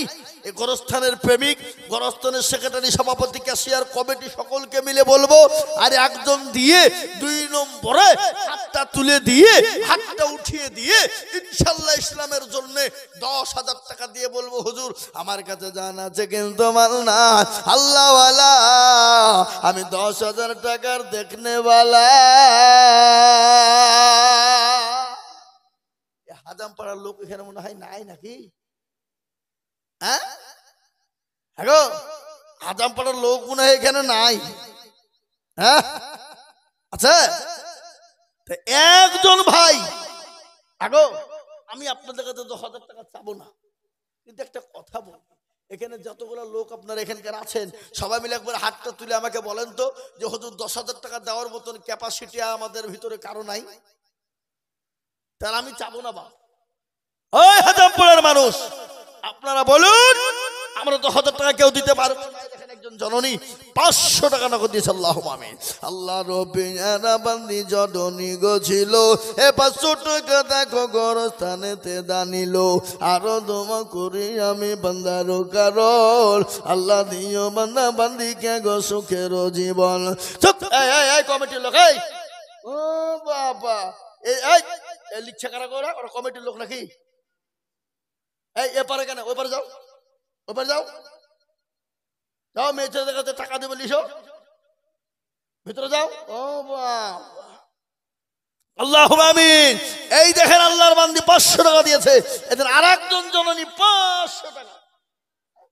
কত? 500। এই দেখেন আরেকজন মা আমার, আল্লাহুম্মা আল্লাহ রব্বিনা বান্দি এখানেতে ছিল, এ জননী গো স্বামীর নামে 500 টাকা দিল, আরো দোয়া করি আমি। সুবহানাল্লাহ। হাজাম পড়ার পুরুষদের তো কান কাটি দিল গো। হ্যাঁ, ছি ছি ছি ছি ছি ছি ছি, লজ্জা হওয়া দরকার। এই দেখেন আল্লাহ রব্বিনা বান্দি বেনামিতে ছিল, এ 2,000 টাকা জননী গেল। আরো এই দেখেন দেখেন শ্বশুরের নামে, মেয়েরা বলে শ্বশুর শাশুড়িকে ভালোবাসে না, এটা কি? হ্যাঁ, 500 টাকা দিলে আল্লাহুম্মা আমিন। বেনামিতে দেখো মাওলা এখানেতে ছিল, আর 2,000 টাকা দেখো বেনামিতে দিল, আরো দোয়া করি আমি জননীর কারণ, আল্লাহ দিও দিও তুমি সুখের জীবন। ও মায়েরা বোনেরা, আমি আপনাদের জন্য দোয়া করব। 4টে জান্নাতের 8টা জান্নাতের দরজা, আপনারা কোন দিক দিয়ে ঢুকবেন, কিভাবে ঢুকবেন গো মা, সেই দোয়া আমি করব জননী ইনশাআল্লাহ।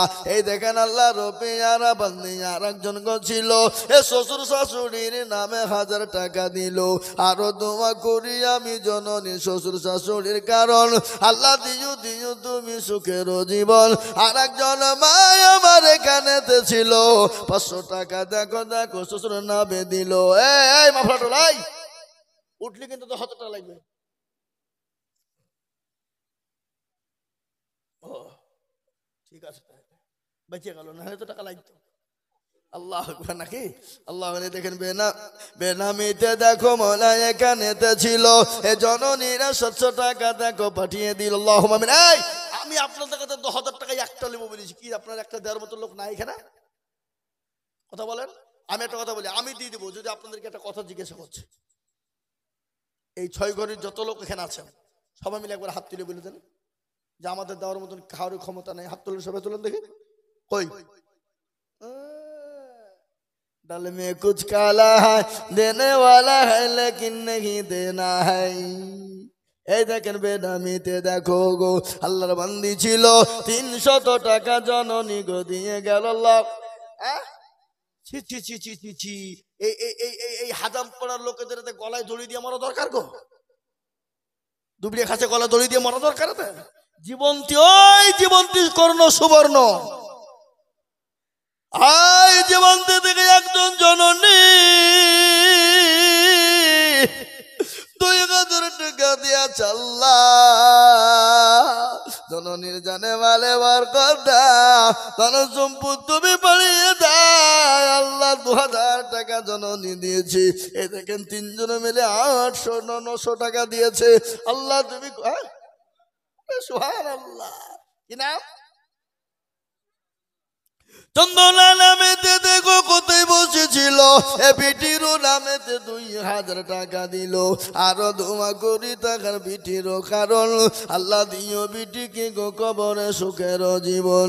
আর একজন মহিলা গো কোথায় বসেছিল, 1,100 টাকা দেখো বংশের নামে দিল, আরো দোয়া করি আমি করি গরম বালা, আল্লাহ তুমি তাদেরকে গো কখনো ভাই আপনাদের ওই কর্ণ সুমনের দিকে মেয়ে ছেলে এসে 2000 টাকা দিচ্ছে, আর এই দেশের লোকেরা বলছে ঘুমায় নগো চোখ বুঝিছি পাড়াপতির মন বুঝিছি। হ্যাঁ এই চুপচাপ শুনলে হবে? কে দিল? আল্লাহ নবী আমাদের পুত্রার হতে 500 টাকা দিল। দেখো গোরস্থান বানাতি এ মনে বড় ছিল, টাকার ছিল বড় আশা, এ দিল 500। এই যে ভাই উঠেছে গো, আসেন।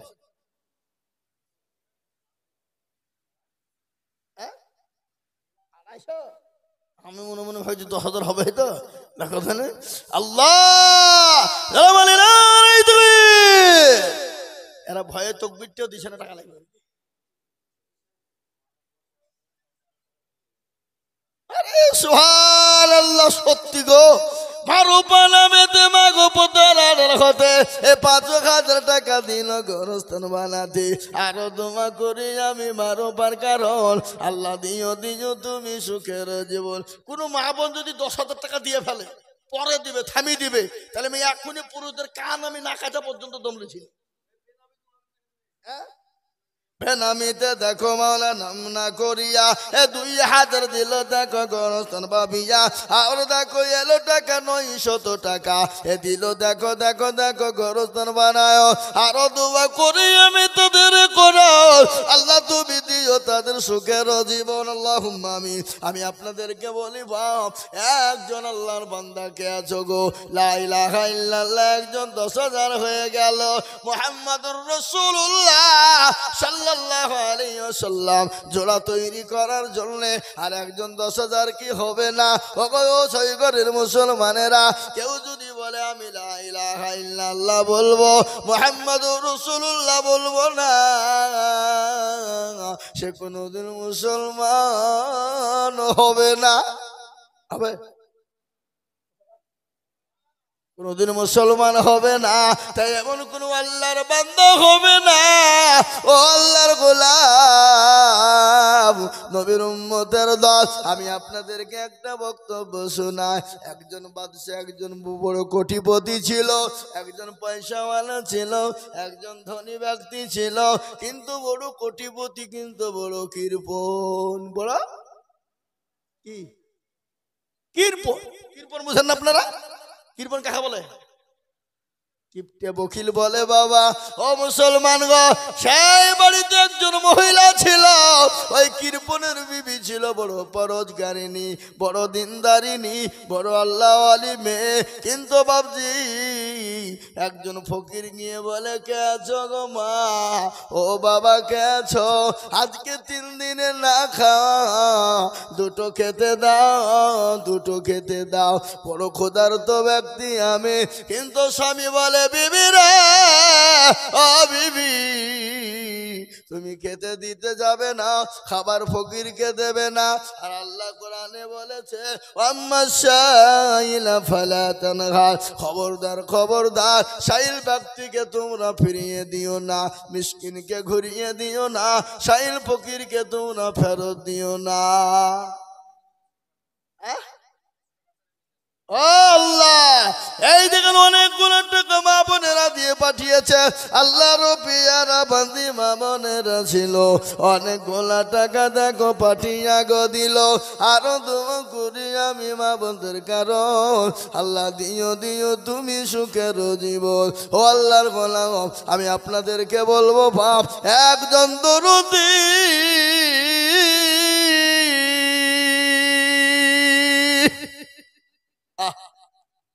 এমন কোন ভাগ্যবান সৈগরের মাটিতে নাই 10,000 টাকা দেনে বলা, এমন কোন জননী গো।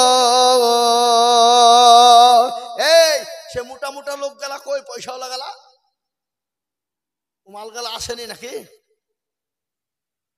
না আসলো এবং মাথা নিচু করে আছে, মৌলবি দেখতে না পাই, চিনতে না পারে। আমি আপনাদেরকে বলবো বাপ, আপনাদের যদি 10,000 টাকা দিতে কষ্ট হয়, আমি 10,000 টাকা আপনাদের কাছে আবদান করেছিলাম, কিন্তু একটা হয়ে গেছে। আমি আপনাদের কাছে 10,000 টাকা যদি একাই কষ্ট হয়, আপনারা দুজনে মিলে দেবেন 5,000 5,000 5,000 করে টাকা, 10 2 2,000, দুইজনে মিলে 10,000 টাকা ইনশাআল্লাহ। 5,000 হাজার করে টাকার দাতা এই মজলিসের ভিতরে আমি আপনাদের ভিতরে দেখতে চাই বাবা ও আল্লাহর গোলাম কবরতে যেতে হবে আল্লাহ না করুক যদি এক্ষুনি নিয়ে নেয় গাড়ি বাড়ি টাকা পয়সা ধন দৌলত সম্পদ ফেলে দিয়ে চলে যেতে হবে কোনো জিনিস সঙ্গে যাবে না এটাই কিন্তু সঙ্গের সাথী কবরের বাতি সঙ্গের সাথী কবরের বাতি এটাই আসল বাপ আমি আপনাদের ভিতরে বলবো শোনা 10,000 টাকা আপনাদেরকে দিতে হবে না আপনারা দুইজন মিলে 10,000 দিবেন তার মানে হলো 5,000 করে টাকার দাতা ইনশাআল্লাহ সর্বপ্রথম একজন দরদি 5,000 আগে আসুন আমি আপনাদের কাছে অল্প অল্প করে দেখতে চাই বাবা এই দেখেন আল্লাহর বান্দা কি নাম গো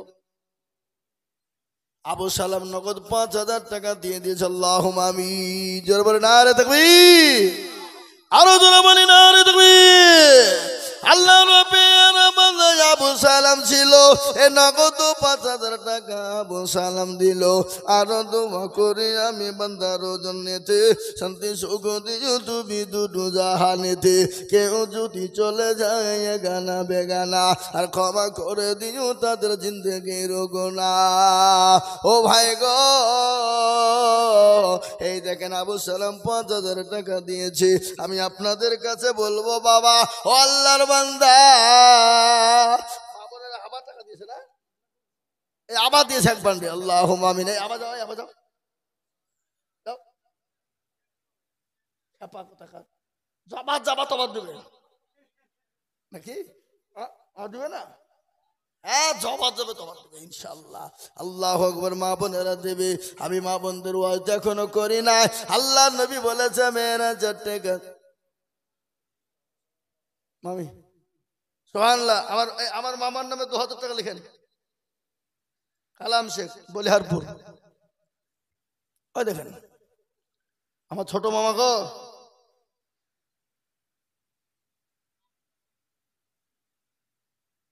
কালাম বলে লিখে রাখেন নানি দিবে এই তো না মামি মামি দিবে তো তো তোমার নাম না লিখলে খুঁজে পাবে নাকি তো এখানকার মেয়ে হইলি বা মেয়ে ছেলে বলে খুঁজে পড়াবে তোমার নাম লিখে থাক সিদ্দিকের জামাই বলে লিখে রাখেন হ্যাঁ নাহলে আবার খুঁজে বসবে না কাল্লা আমাকে রে খুঁজে না হ্যাঁ বললে হবে না মামু মনে করছে যে বুলি দিব লোক করে হয়ে যাবে যা কিছু হবে না খুঁজে পাবে না কিন্তু আমি ধুবো আমি তো নাম ঠিকানা বলি দেবো নাকি হ্যাঁ আল্লাহুম্মা আমিন কিন্তু 2,000 টাকা যিনি দিয়েছেন ওটা আমার মামি কিছুদিন আগে তার আম্মা জান দুনিয়া থেকে চলে গেছে আল্লাহ রব্বিয়ারা বান্দি ছিল কোথা হতে এ 2,000 দিল দেখো মায়ের নামেতে আহারে দরদর মা আছে কবরেতে ও ধারিয়া নিও তুমি দানের বদলে এরকম বিটি যদি আরো হইত এ মা বাপের কত দেখো মুড়ে হয়ে যেত ও মুসলমান অনেকের দরদি মা কবরে শুয়ে আছে অনেকের জনম দুঃখিনী বাপ কবরে শুয়ে আছে মা কত কষ্ট করে আপনার জন্য রাতকে রাত মনে করলো না দিনকে দিন মনে করলো না সেই মায়ের কথা আজকে মনে পড়ে না কবর থেকে বলে কই রে বেটা কই ও আমার কলিজার সন্তান কই ও আমার মায়েরা আমার মেয়েরা মনোয়ারা বিবি মা বাপের নামে 2 বছর সিমিট ওখানে স্বামীর নামটা লিখে রাখো এই ওখানে লিখে স্বামীর নাম লিখবা ছাপা কথা খাও হ্যাঁ এই দেখেন আল্লাহর বান্দা কিরাম জব্বার শেখ এই 1,000 দিলেন 1,000 বাকি আমার ছোট মামা হ্যাঁ আল্লাহুম্মা আমিন আল্লাহ তুমি কবুল করে নিও আল্লাহ রব্বিয়ারা বান্দা এই আব্দুল জব্বার ছিল 500 টাকা দেখো নগদ পাঠালো আরো দোয়া করি আমি বান্দা যে তোমার আল্লাহ তুমি দিও তারে জান্নাত মাঝার আমি আপনাদের কাছে বলবো বাবা 10,000 না আমি 5,000 করে টাকা দেখতে চেয়েছিলাম রে বাপ, তার মধ্যে আবু সালাম একটা হয়ে গেল। নাম্বার 2 আর একটা দরদি গো কে আছো আল্লাহর বান্দা, 2-5,000 টাকার দাতা ইনশাআল্লাহ। আর একজন আর একটা 5,000 টাকা আমি দেখতে চাই বাপ, তাহলে ইনশাআল্লাহ। আর আমি আপনাদের কাছে এই দাঁড়া খুচুরে হেঁচে গো কত 5,000।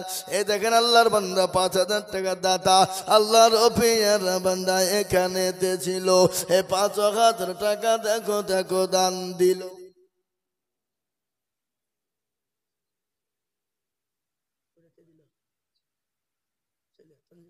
আল্লাহ আল্লাহ আমিন। আল্লাহ যোগ্য মায়ের যোগ্য ছেলে কোথায় বসেছিল, এই মায়ের নামেতে 5,000 টাকা দিল। আহারে দরদের মায় আছে কবরেতে, উদ্ধারিয়া নিও তুমি তাদের বদল। আল্লাহ এই মুসলমান ঠিক রাখো ঈমান, ইসলামের বাতি ডুবাইও না। ইসলামের বাতি ডুবিয়ে দিলে হবে না, ইসলামের বাতি ডুবিয়ে দিলে হবে না। আমি বলবো বাবা গো বাবা, এই দেখেন 2 নম্বর 5,000 হয়ে গেল। আল্লাহর নবীর সুন্নাত জিন্দা করনেওয়ালা নবী আমার বললেন, মান তামাসসাকা বিসুন্নতি ইনদা ফাজাদি উম্মতি ফালাহু আজরুন মিয়াতিন শাহীদিন। আল্লাহর নবী বলে গেল, ফিতনা পজুদের জামানা যারা আমার নবীর সুন্নতকে জিন্দা করবে, সুবহানাল্লাহ। এই দেখেন আমার মনিরুল মামা 1,000 টাকা দিয়েছে নগদ, তার মায়া 1,000 টাকা দিয়েছি তার মায়ের নামে। আল্লাহ যোগ্য মায়ের যোগ্য ছেলে কোথায় বসেছিল, এ মায়েরও কথা ছেলের মনে হয়ে গেল। এ দিল 1,000 টাকা মায়েরও নামেতে, উদ্ধারিয়া নিও তুমি তাদের বদলে। বেনামিতে 4 জন কোথায় বসেছিল, 500 করে 4 জন নগদ পাঠালো। আরো দোয়া করি আমি 4 জনের কারণ, আর দিও গো আল্লাহ তাদেরকে সুখের বাঁধন। আল্লাহুম্মা আমিন। বাবা আমি আপনাদের কাছে মাত্র 2টো করে 1,000 টাকা দেখবো। 2,000 2,000 2,000 2,000 1,000 করে টাকা, 2,000 1,000 2,000 1,000 করে টাকা আমি আপনাদেরকে বলবো। বা নগদ হলে আলহামদুলিল্লাহ, বাকি হলো আলহামদুলিল্লাহ। দেখেন 2,000 কিনা আজকের মন্ডল দেখো, মন্ডল এখানে ছিল। এ 2,000 টাকা দেখো দেখো লিখে দিল, লিখেন আজকের মন্ডল। আল্লাহর বান্দা দেখো মওলা এখানে হাজির, আর দিল 2,000 টাকা গরস্থানের খাতির। আরো দোয়া করি আমি বান্দা রোজন নেতে, এ শান্তি সুখ দিও তুমি দুনু জাহানে। আল্লাহ কই মুসলমান গো, আমি আপনাদের কাছে 2,000 করে টাকা দেখবো। তাড়াতাড়ি করে বলবেন, দেরি করবেন না। আমি আপনাদের কাছে বেশি সময় নিব না, আমি 12টা থেকে ছেড়ে দেব বাবা। কিন্তু 2,000 করে 1,000 করে টাকা আমি দেখতে চাই। এই মুরব্বি বসেন বসেন, খবরদার উঠবেন না। হ্যাঁ ও টাকা চাহাতি তার লেগে নাকি? তাহলে টাকা চাবো না, তাহলে বক্তব্য শুরু করে।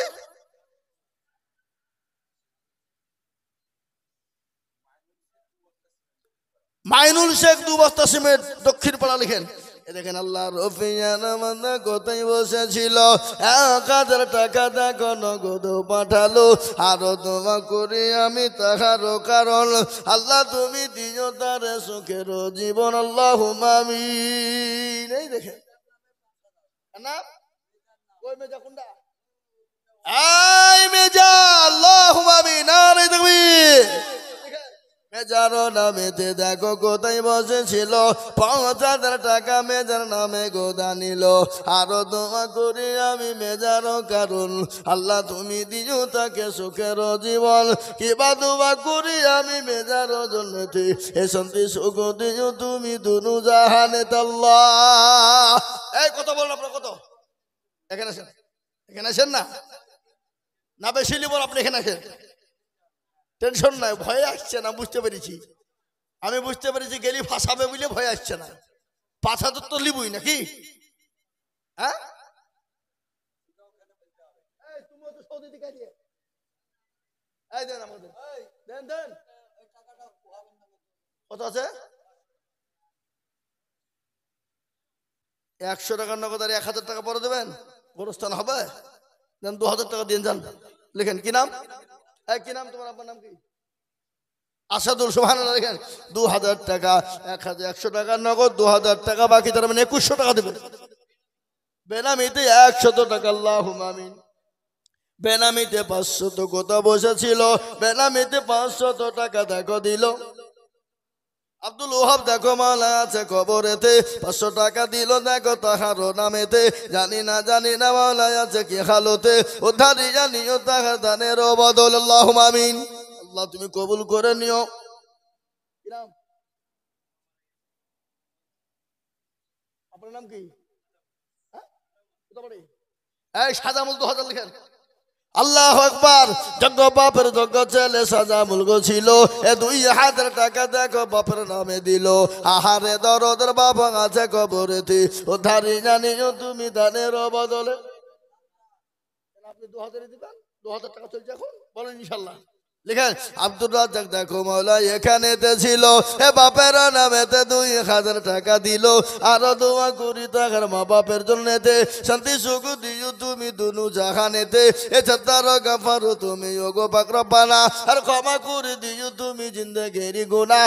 যে আসাতে যে নিয়াতে করে গেল দান, কবুল করে নিও গো সুবহানাল্লাহ আমিন। নারে তাকবীর। আমি আপনাদেরকে বলি বাপ, 1,000 2,000 করে টাকা রে বাবা, 5,000 10,000 টাকা আমি নিব না, আমি আপনাদের কাছে 1,000 2,000 করে টাকা দেখতে চাই বাবা। ও মুসলমান গো, আল্লাহ আল্লাহ, এখন না পারলে পরে দেবেন, থেমে থেমে দেবে বাবা।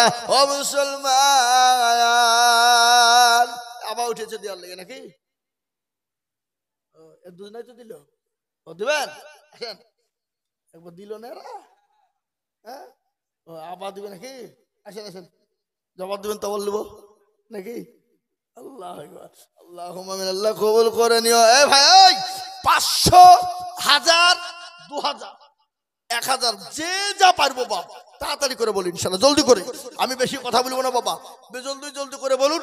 আল্লাহ রাস্তায়, দিনের স্বার্থে, ইসলামের স্বার্থে, গণস্থানের স্বার্থে আমি আপনাদের কাছে হাত পেতেছি বাপ। আল্লাহ ওয়ালা, দিন ওয়ালা, ইমান ওয়ালা। ও মুসলমান গো, দেখেন তুমি 5,000 টাকা দাও, সামনে সব